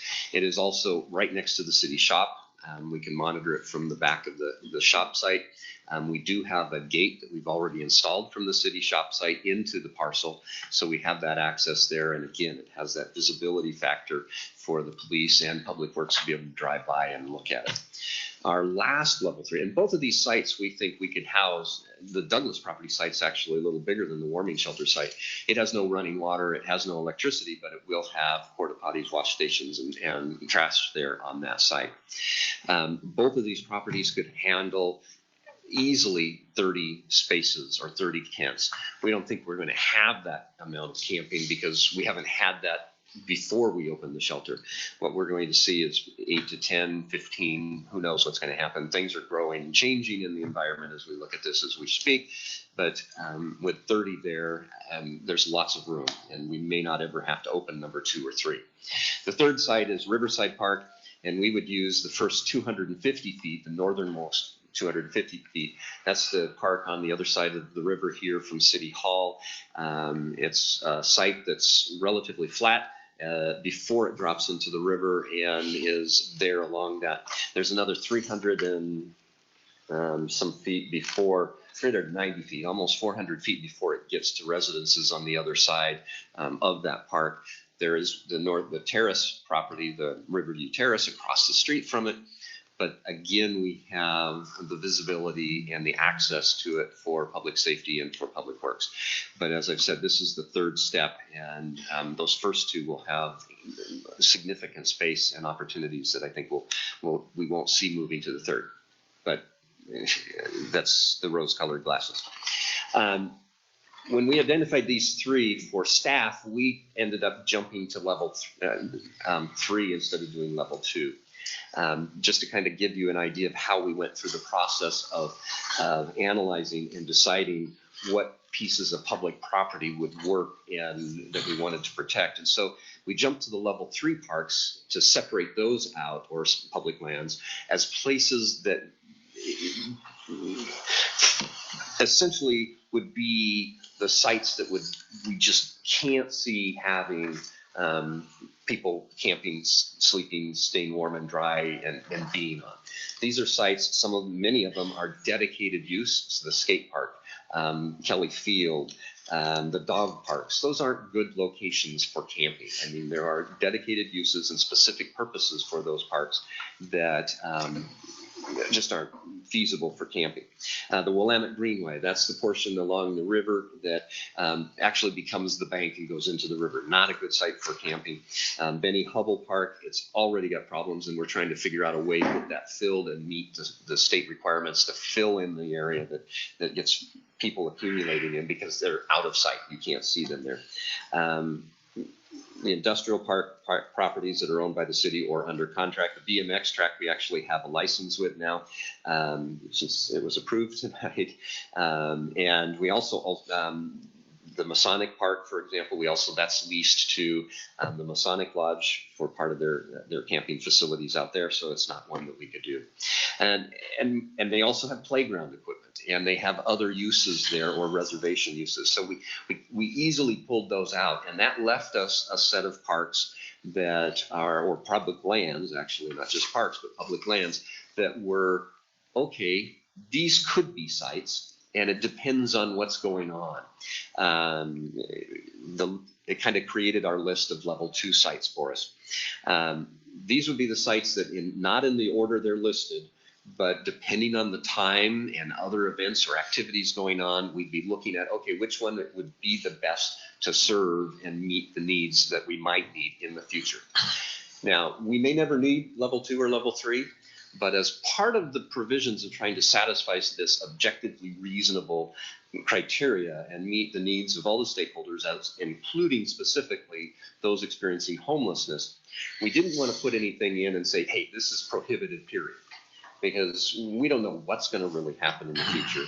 But by saying in the extreme conditions, and then after these other sites, we're laying out a plan saying we're actually going a step beyond what we think the court cases and 3115, by saying we're going to plan out the use of our public spaces to a point where if things go completely crazy, we have a Cascadia event, a fire, and everybody's houses are destroyed, we may need to look at some of these sites.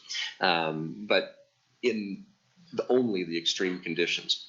Level 2 parks, you'll notice in the Row River Nature Park and the North Regional Park, here's where we applied some of the state created danger. Those sites just do not work in the heat, the hot weather. I mean, those are heavily brushed. It's easy to hide. We don't want to see somebody starting a fire out there and getting out of control, and it creating something that really impacts the urban fringe and gets into the community. So those are some of the things where we've said, hey, November to April, maybe we could, but it all depends on the weather and or conditions. We could even say November and April may not be good because we may have flooding in the Row River Nature Park, and half of it's underwater, which has happened before in 1996.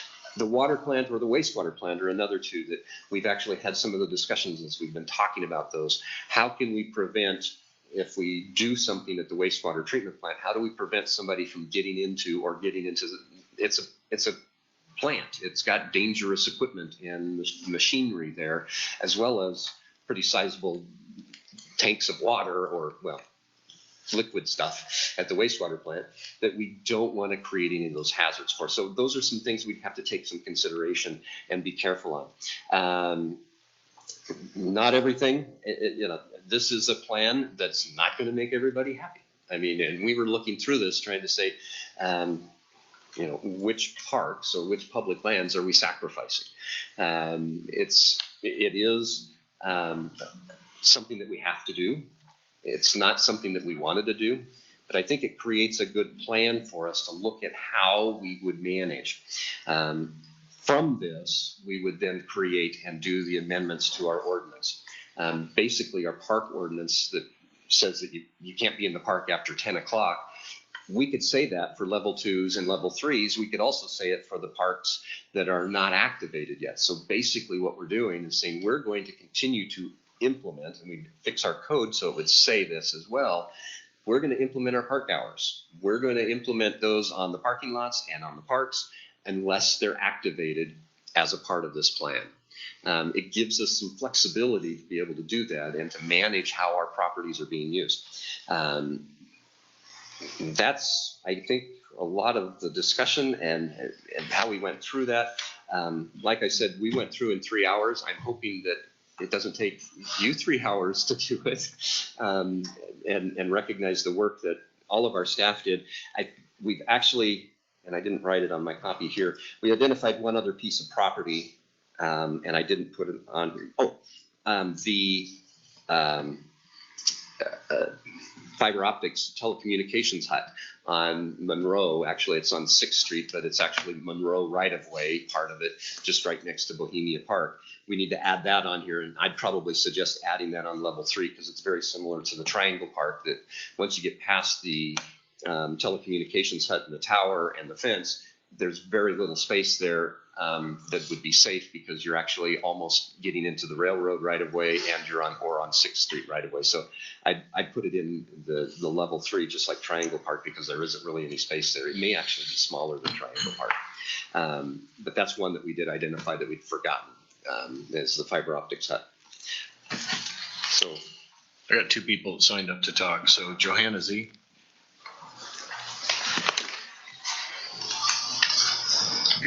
Thank you. So this morning, Richard had mentioned on the Beeper Show about hostility towards Carry It Forward. And I wanted to share an interaction that happened almost a couple of weeks ago in Trailhead Park when our group was doing our outreach that we do. We came upon Arwen that was there. I didn't know who she was, and I asked if she was Carry It Forward, and I made a wrong assumption about someone in her group. And she had said to me, "Are you Johanna?" And I said, "I'm Johanna, yes." And she said, "Well, I've heard about you. I've heard that you're hostile towards our group." And I was taken a little bit back, because, it's, having the preconceived notions of someone, it's, anyway, it didn't feel really good there. And she left and then she came back. And meanwhile, we continued our outreach. We encouraged the folks that were going. They were hoping they're going to make it out to the, it was getting cold. They wanted to go out to the shelter, and because we're trying to be really present with what is. So there's a shelter. We're encouraging them to use the services, while they're out there. So she had come back, and I said, well, let's just clear the air, because she just felt agitated, and I didn't want to leave it like that. So I went out there and approached her and shared why I was feeling the way that I was. We had just been at Silk Creek Park, where they didn't even know, and I think I mentioned this the other night at the 9/12 meeting, that they didn't know, never heard of Silk Creek Park. And there were 4 individuals that were local that had not even been approached yet by Carry It Forward to go out there. They were the original people out from the library. And I said, well, one just broke his arm. It's getting cold, and he's, concerned about him. It's hard at night, and she said, wow, you guys really know these folks. And I said, yeah, we've developed relationships with them, about 30 of the people out here. We know who they are. We know their stories. We don't treat them like victims, because they're definitely not. And, we treat them like human beings, capable human beings, and talk to them like that. So we have relationships with them and shared a lot of information. She asked if she could get together with us and talk about them. And I said, absolutely. She asked, she's offered us a tour out there. And she had shared that someone had come out to the place representing our group. And I had said that, well, no, we have no idea who that person was. It's not with us. And so I had subsequently, she said, well, can I come to one of your meetings? And I said, absolutely, everybody's welcome. So we had a good interaction. It felt fine. I emailed her and have not heard back, from her at all. So that's, a little concerning. We're trying to collaborate, and we've reached out to Cahoots and with several attempts, and they haven't reached back, at all. So we're trying. So I only have a minute left, and I wanted to talk about this. 2 weeks ago, Councilor Fleck and I had a conversation, and we talked about which parks might be of interest to make off limits, and he had said that Trailhead was one that they would make off limits with, because of, the laws here. So, and because of the easy access. So I don't know what happened in 2 weeks, because this is coming out of left field here, this thing, and there's nothing in Johnson versus Grants Pass that says we have to go to any extent like this. If there's some sort of apocalyptic event, I don't think anybody's going to care if you're camping in the streets or something, if all the houses are burning. So that is like, if that happens, hey, go wherever everybody needs to go. So this, again, our recommendation, was that several parks are just completely off limits, and that the other ones be of people being allowed to scatter where they do. And if there's a shelter bed available, then they have to use that shelter bed, unless they don't fit that criteria. Out of towners, we're not going to be given priority. Cottage Grove is going to be given priority. So this is my biggest concern, is that what you're doing is you're funneling it into one place, which means then you have to create these amenities that you're putting out there. And you are creating a state-created danger by doing this, because you're going to put the level 3 sex offenders, you're going to put the violent people, you're going to put families, and you're going to put out-of-towners who don't really have an investment in this town, all in one place that's unmanaged. That's a state-created danger right there.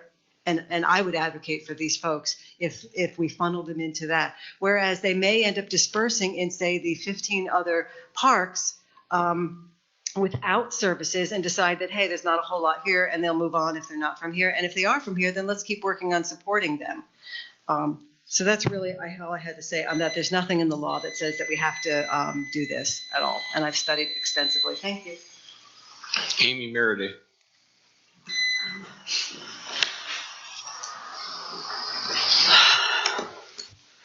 Yes, many people are offended when they see unhoused people. But I'm going to talk about rights a little bit. And just because people are in public doesn't mean that they don't have the right to privacy. The right to privacy. That means that they don't necessarily have to talk to the people who come out to them, who are doing the outreach. Okay? There's no right to not be offended. The people who say that they can't stand to see tents in Trailhead Park when they drive by in their car, when they're going to buy their food or go shopping and stuff, they don't have a right to not be offended. If you feel offended because you see that people are unhoused, you should maybe try to think about something else than your own feeling offended. Okay, I'd like to laud the city for the work they've done on this. Things are proceeding exactly as we were told they would, that there would not be one solution, that we would have to have a variety of approaches to meet the letter of the law. I believe in fiscal responsibility, and in this case, it means avoiding lawsuits. Okay, we don't want to be the test ground for the new lawsuits. We don't have the money. Would you rather make a bunch of attorneys wealthy? Grants Pass got a $250,000 fine, let alone what they had to pay for their attorneys to litigate these things. So the tiered system, that's what we want to hear. It's a management plan. The idea that you would look at things seasonally and by the climate, that's flexibility. That's brilliant. That we may be able to change things as things go along. We heard today on KNND that the city has over 300 properties. Mostly, I think, in the Greenway, these unaddressed locations. Well, I'm delighted with what the city has done so far. People have the right to air and ground to sleep on. Thank you for your work.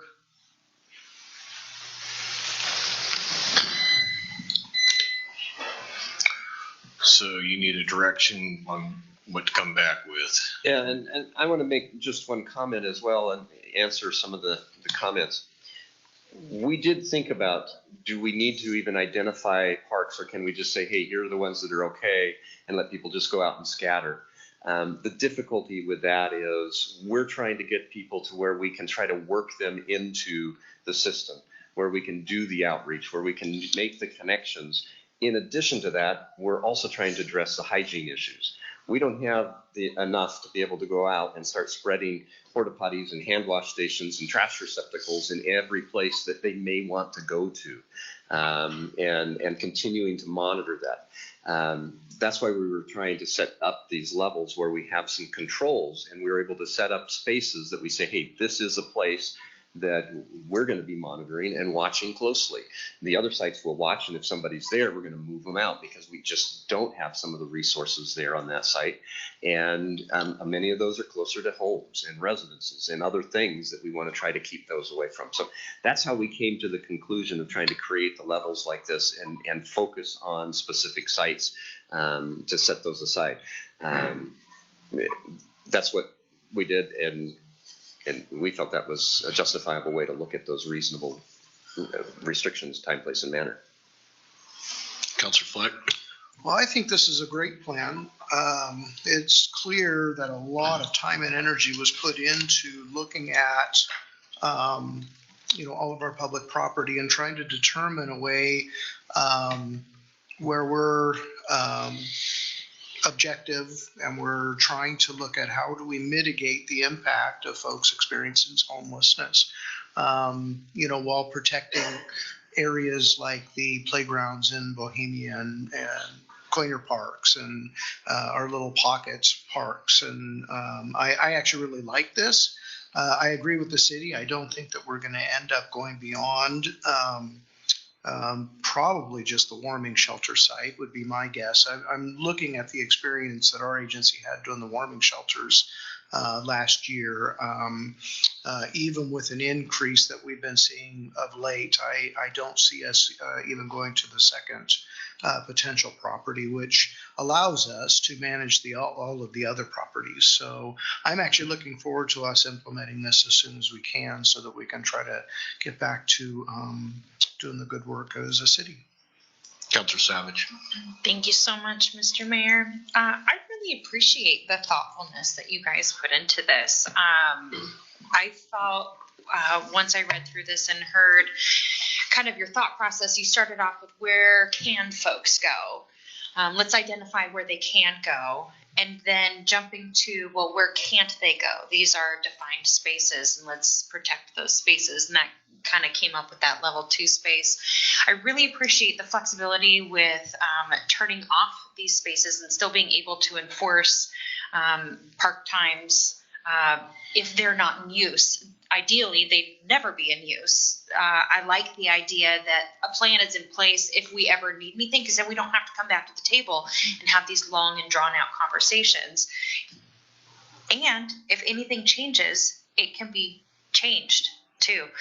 There's that. So I really appreciate all the time and energy that you guys put into this. I think it's great.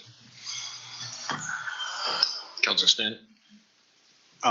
Yeah, I basically agree with the way that the properties are prioritized, and the level of thought that's gone into this. I hope we never have to use most of what's written down here.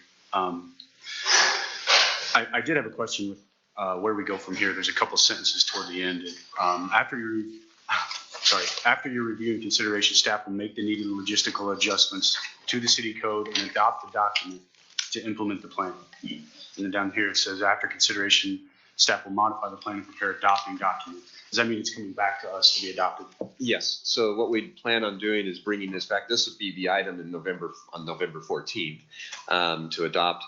We're not sure how to put that together yet, because most of this won't be in ordinance. This will be more of a policy, and so it'd be something that makes it easier to change and modify as you go through time.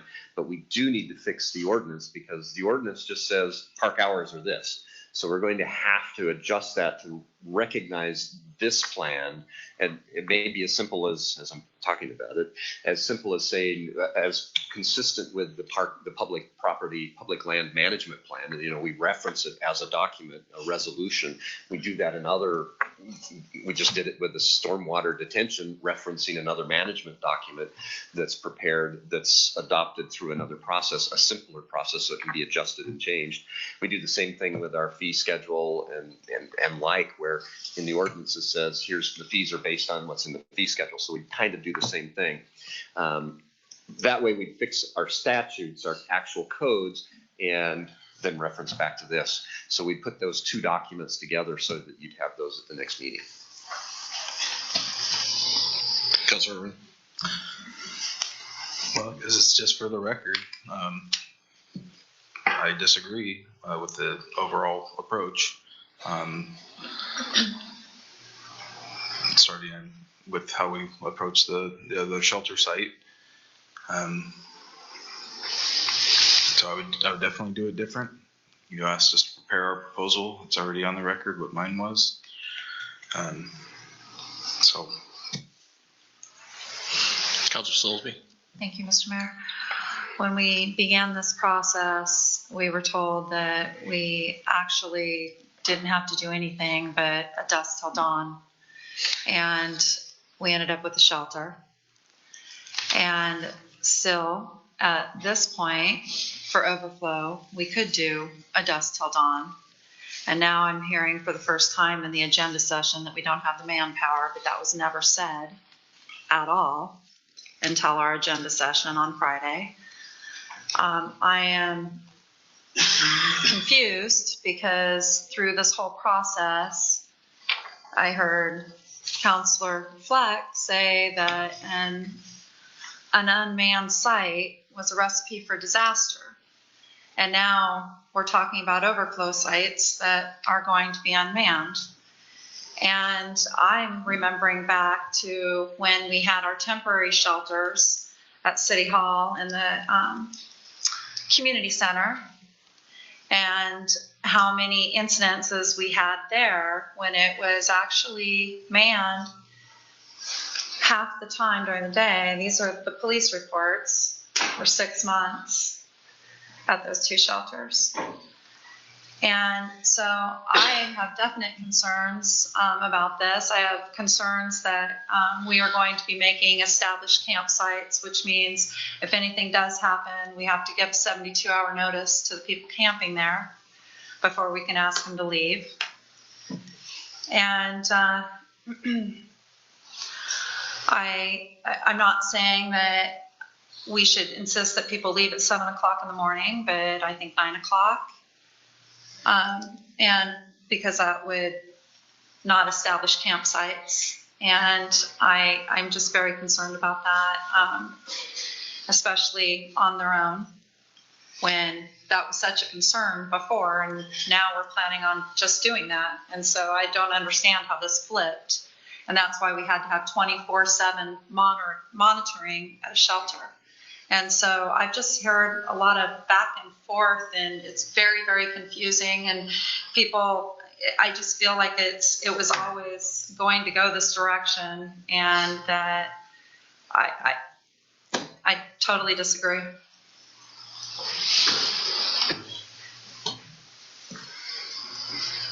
Just a follow up, but I was doing some research on the philosophy of parks, why they're promoted on different places, and I was trying to put myself in the mindset of just maybe of different types of residents in town with different perspectives, and going down the list of the benefits of parks. And when adding the camping element and established camps into it, it fundamentally changed the use and the benefits, the promoted benefits of the parks. I think we're kind of all, I'll just speak for myself, I'm acutely aware of that. And so, yeah, I think that the concern is, some of the benefits are people locate in areas close to parks. Property values they would give some statistics, like 26% higher if it's within this proximity to a park. And I can't help but think the situation that we're in, and maybe that's just what I'm lamenting ad nauseum, is that we're just, whether our hand is forced to this degree of what we're doing, or it's forced in another degree, is what's being forced upon us is a fundamental change in our culture that's extremely disruptive. And it's not any one person's fault, but I'm trying to seek to minimize it. I'm trying to honor the reasons why people moved here, the reasons why people love Cottage Grove, the mental strain that concern over where your children are when they're out of your sight puts on a family. It's unknown things, and I can't point to any one thing or say this is going to happen at this point in time, but if the possibility is increased, we respond and change our behaviors, and it's I'm just grieved. I'm grieved at what this district, what social experiment this district is playing, and I guess I'm pessimistic about what that will do to us as a community.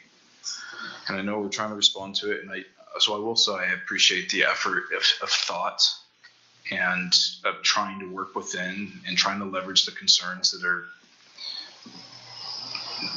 only the city staff really feels to that certain weight.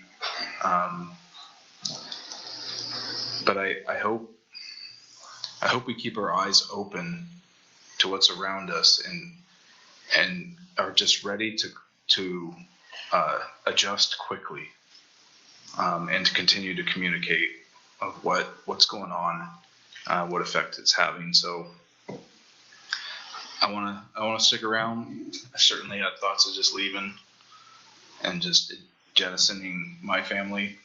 But I want, for whatever reason, I think, I want to continue to represent this viewpoint and try to work together to make Cottage Grove like really a gem, continue to be a gem. And Mr. Myers, and I think you hit it on the head directly, and that's one of the issues that staff looked at as well. Is the reason we're doing the management plan is to protect these parks. These parks are not meant to be for camping. and for people spending the day keeping warm and dry. I mean, these were parks for recreation purposes, and they have specific things in them for those kinds of purposes. And that's what we're trying to protect by moving people into specific locations.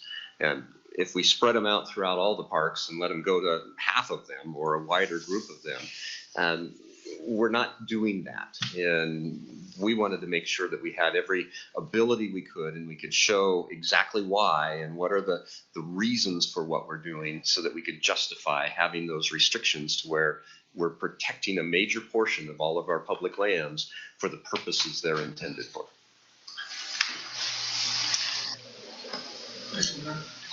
I'm not going to call on you. I'm not going to call on you. Can you? It's enough. Sir, You want to leave? Go. you just voted unanimously. Parks are the playgrounds. That's why they're here, the level 2. I want to know about the, are we putting ourselves liable for creating more issues?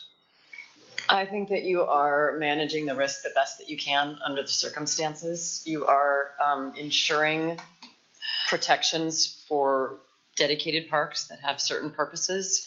You are already providing your emergency shelter site out on Highway 99, which is one of the key elements to being able to manage in this way. Because if you were to be sued, and there isn't a thing you can do to prevent being sued, but if and when that happens, we present this panoply of all of the measures being taken to protect individuals who have no alternative shelter. And if this isn't enough, we don't know what is. Then we want to do like what you suggested and leave. I mean, if this isn't enough, that's the result. Councilor Fleck. So, well, I appreciate Councilor Solby's comments, because yes, I've changed as this conversation's evolved. You know, I've worked with the unhoused folks in our town for about 11 and a half years. And I've learned a lot, and I learned so much more running the warming shelters over two winters, where I interacted with folks a great deal, and learned so much more about, oh my gosh, trauma-informed care and a lot of things that the average citizen doesn't have any understanding of. The traumas that folks incur being homeless, and I recognize that it takes a lot of work to actually make a difference in this realm. But I also look at Eugene during the worst of it, Washington Jefferson Street Bridge, where the comments I made about unmanaged camping, I totally believed and still believe are problematic. You know, I really love most of the clients that I work with, but I also recognize that there are behaviors that are inherent with folks who are experiencing homelessness, and we need to mitigate and manage those so that every citizen is able to utilize our public spaces. And so how do we draw this balance, you know, between the homeowner and the renters and the folks who are just trying to pay their rent and pay their mortgage, with also the folks who are experiencing mental health challenges and or physical challenges and or drug addictions. And so as we've had these conversations, my opinion certainly has changed. I'm fully happy to admit that. But one thing I will say is from day one on this, I've said we do not want to do dusk to dawn, because my first thought is, oh my gosh, as I'm cleaning up those warming shelters every morning and trying to get people out who may or may not have slept well, who may or may not still have, other impacts. The mornings were tough around the warming shelters. Getting folks out was a real challenge. And you feel terrible. Folks may not have slept well. They may have had night terrors. We had one night where a gentleman woke up screaming, and it took staff quite a long time to actually get them calmed down. So when I think about the impact on our public works folks having to go around, because in the shelter, we actually had I'd say half of the residents would actually clean up after themselves. They'd help us clean up in the morning. And there were also some that left the place just absolutely a disaster. And so what I'm thinking about for our public works folks is if we're doing a dusk to dawn, that means every morning public works is going to have to go through that area and clean up. The police are going to have to come out and help motivate folks to move on. And that's just a burden that I totally agree with staff, is more of a challenge than the proposed plan.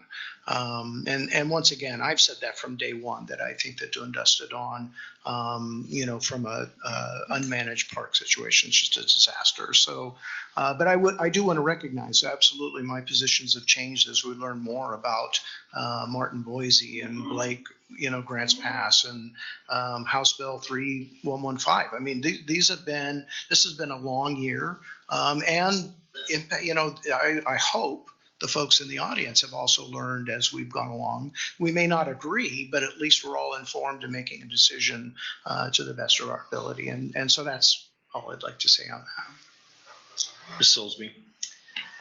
I disagree. I think still a dusk to dawn is our best solution. I don't think that this should be a permanent thing for anyone.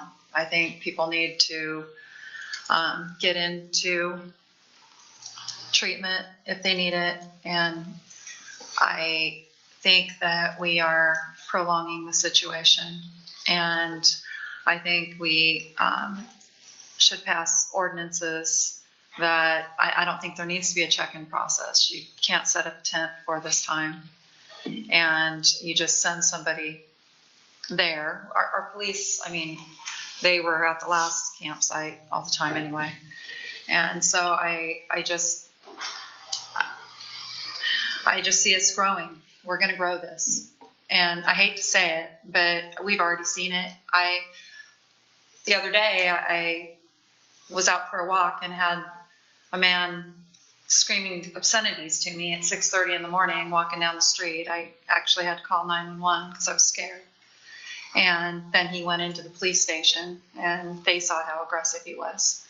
And I'm getting letters from people on River. I'm so tired. On River Road. And they're saying that homeless people are now coming directly up to their homes and asking for money. And they're saying, if I give them money, or if I don't give them money, they know where I live. And if I do give them money, they know where I live. And I don't know what to do. And I'm reading stories about people being harassed now in front of Safeway, and same person harassing over and over and over. And these are things that we just didn't see. I've lived downtown for quite a while now, and I work downtown, and I have all windows where I work, and I watch the people, and we have an abundance of new people. I don't care what anybody says. I can attest to that. And I'm very, very frustrated because I feel like we're drawing this in. We're making this issue bigger.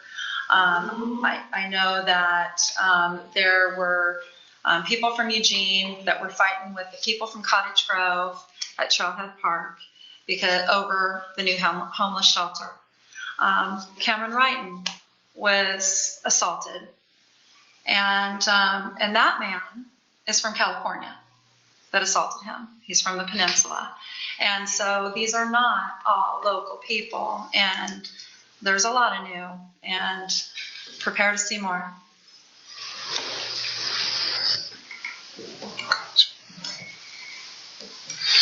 Do we need a motion, or how would you? Guidance. A motion would be nice. So I guess I move that the council accept the proposed plan and bring it back for codification. Second. We have a motion with a second. Say more discussion? Yeah. I am curious about, thank you, Mr. Mayor, what the law enforcement strategy is under this plan of enforcing existing ordinances. I guess I'm unclear. There are some ordinances we have, as I understand it, specific to, that are in violation of some of the statutes that are not being enforced. Is there anything else in our ordinances that's not being enforced, that's not in direct violation as it relates to this? Is there an intent to begin enforcement of the issues that we are seeing? So the intent with this plan is, this is our management plan, and so it's going to open up the ability for us to put those parks that are not activated into the old park rules, into the old curfew times, so that the park is closed from 10 till whatever time in the morning. I think it's 7 in the morning. So no one can be in the park then. But it also creates an opportunity. Still, we're going to have to kind of watch, but it creates an opportunity that, hey, during the day, even in those parks when people are able to use them, that staying warm and dry may be something that we can say, hey, you can't be here and have a fire or have something where you're trying to warm yourself. You can be in the park and you can be under the pavilion, you can be there, but you'd have to go to the shelter, if you, the designated overflow area, if you're going to do anything else, if you're going to be cooking, if you're going to be doing any of those things that aren't allowed, although some of that is allowed in the parks. It gives us some more flexibility to get back to protecting our parks and our public lands in a much better way, because we'll be able to put those rules back in place. So I guess, thank you. I also want to pose that to the council.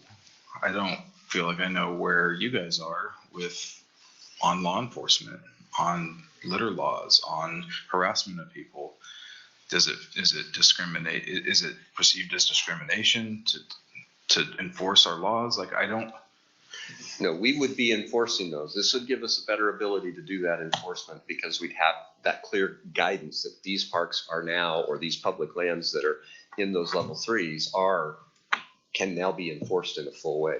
We're doing that in the other parks. We're still doing that around the established camps, but there are some things that, hey, does this fall in their ability to be here as a part of being in the camp because they're staying there?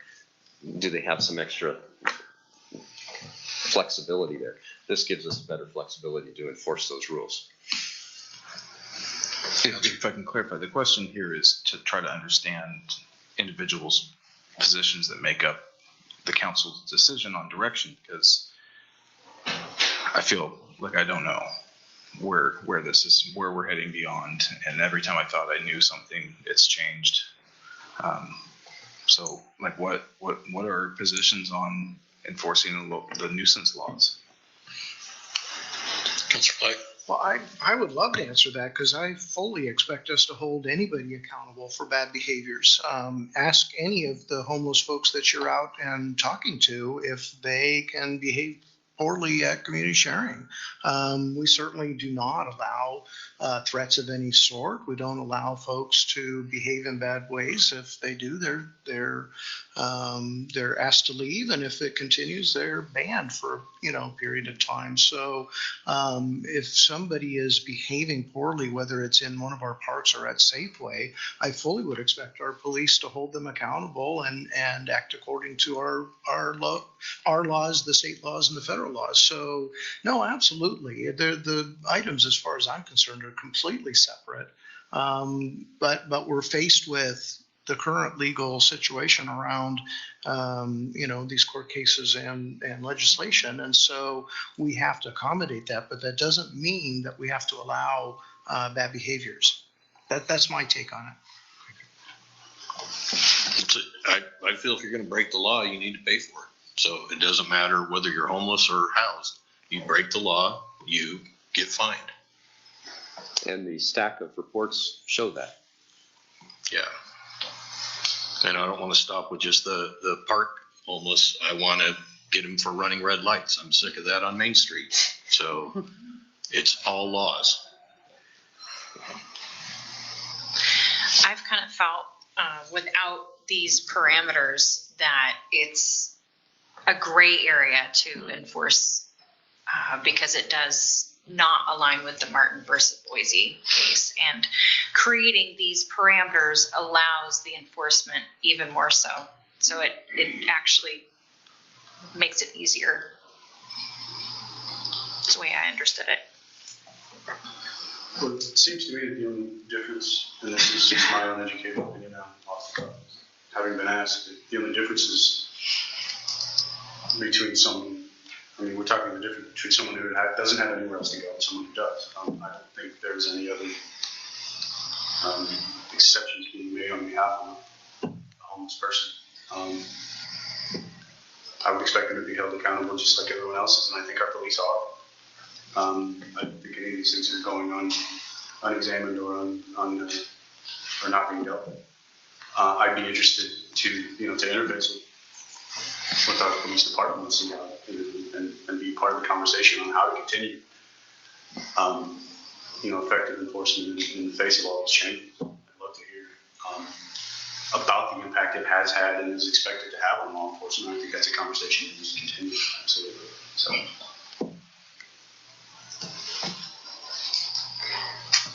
I just want to bring it back around to the beginning of the whole discussion, which is the city is precluded from penalizing criminally or civilly unavoidable consequences of being human, unless there are alternatives.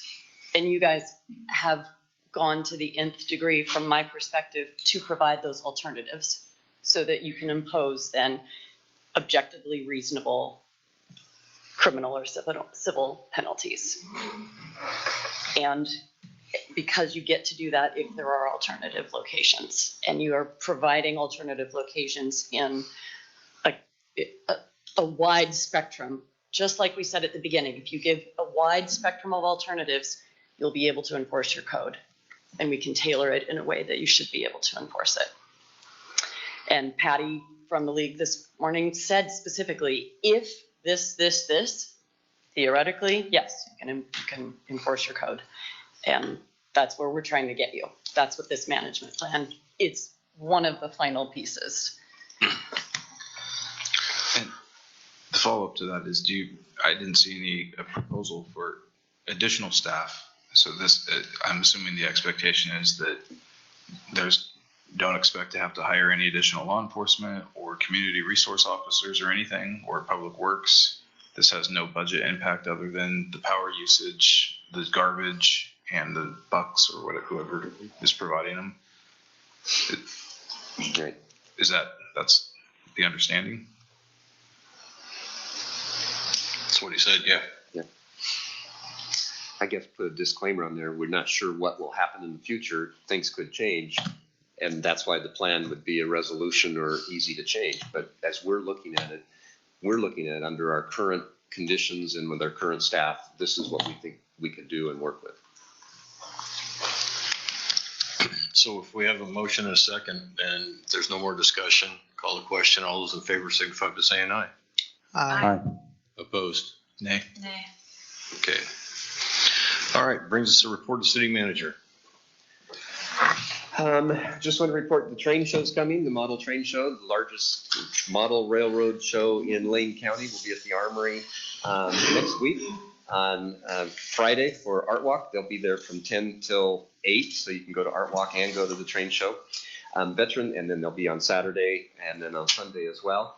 Veterans Day, we're going to have a Veterans Day ceremony in the Armory on November 11th at 11 o'clock. And we have the Mayor's Ball November 12th.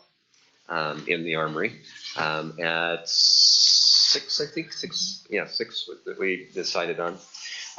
Also, I wanted to report to you a little bit about what's going on at the shelter. We have 31 people in the camp today. Of those 31, 11 are women. And not included in the 31 are 6 dogs, 3 cats. And I know 2 of the cats are leash trained, so they stay on the leash all the time when they're out. 7 couples. We have a number of people in wheelchairs, and we have 1 blind individual as well in the shelter. There's 2 languages spoken among the residents in the shelter. 5 other individuals that are out in the community could not get into, and these are included in some of the 8 or others.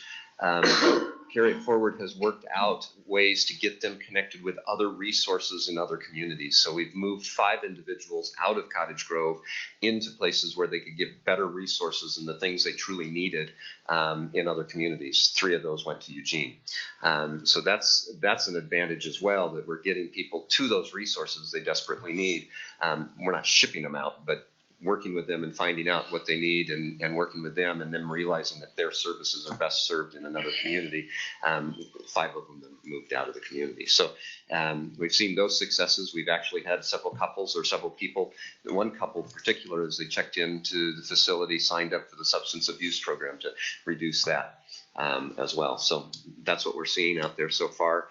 We are not bringing people in all at once. They are interviewing and going around and doing those assessments. They have made it to Silk Creek and done an initial set there, but they were concentrating on Trailhead and trying to get people taken care of out of that site first. So that's where we're at.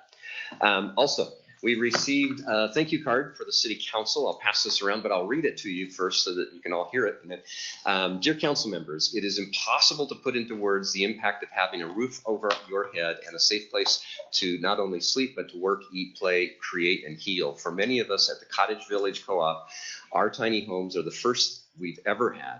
For others, this may be the last place we live. We've come from all walks of life, and the reasons each of us reached a place of being unhoused or close to it are just as varied.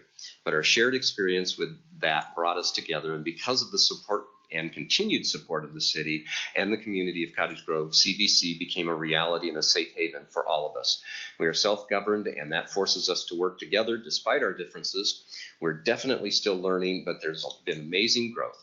People are working and finally healthy enough to work for the first time in years. Others are finally getting counseling to work through traumas because they know they have a safe place to go home to in order to process the work they're doing. Others have discovered talents they never knew they possessed in gardening and leadership. None of this would have been possible without all of your support. From the very bottom of our hearts, we thank you most sincerely, Cottage Village Co-op. And then it's signed by the residents. So we'll pass that around for you as one of those success stories. And that's all I have. Report from the attorney. I've said a lot tonight, and all day, two things. I've pared it down.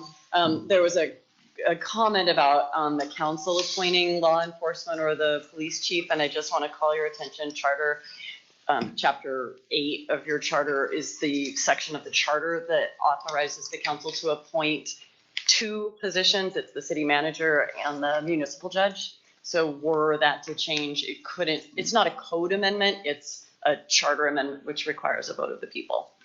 And you did go through a charter amendment process, 2014, I can't remember. It was one of the first projects I worked with your city on.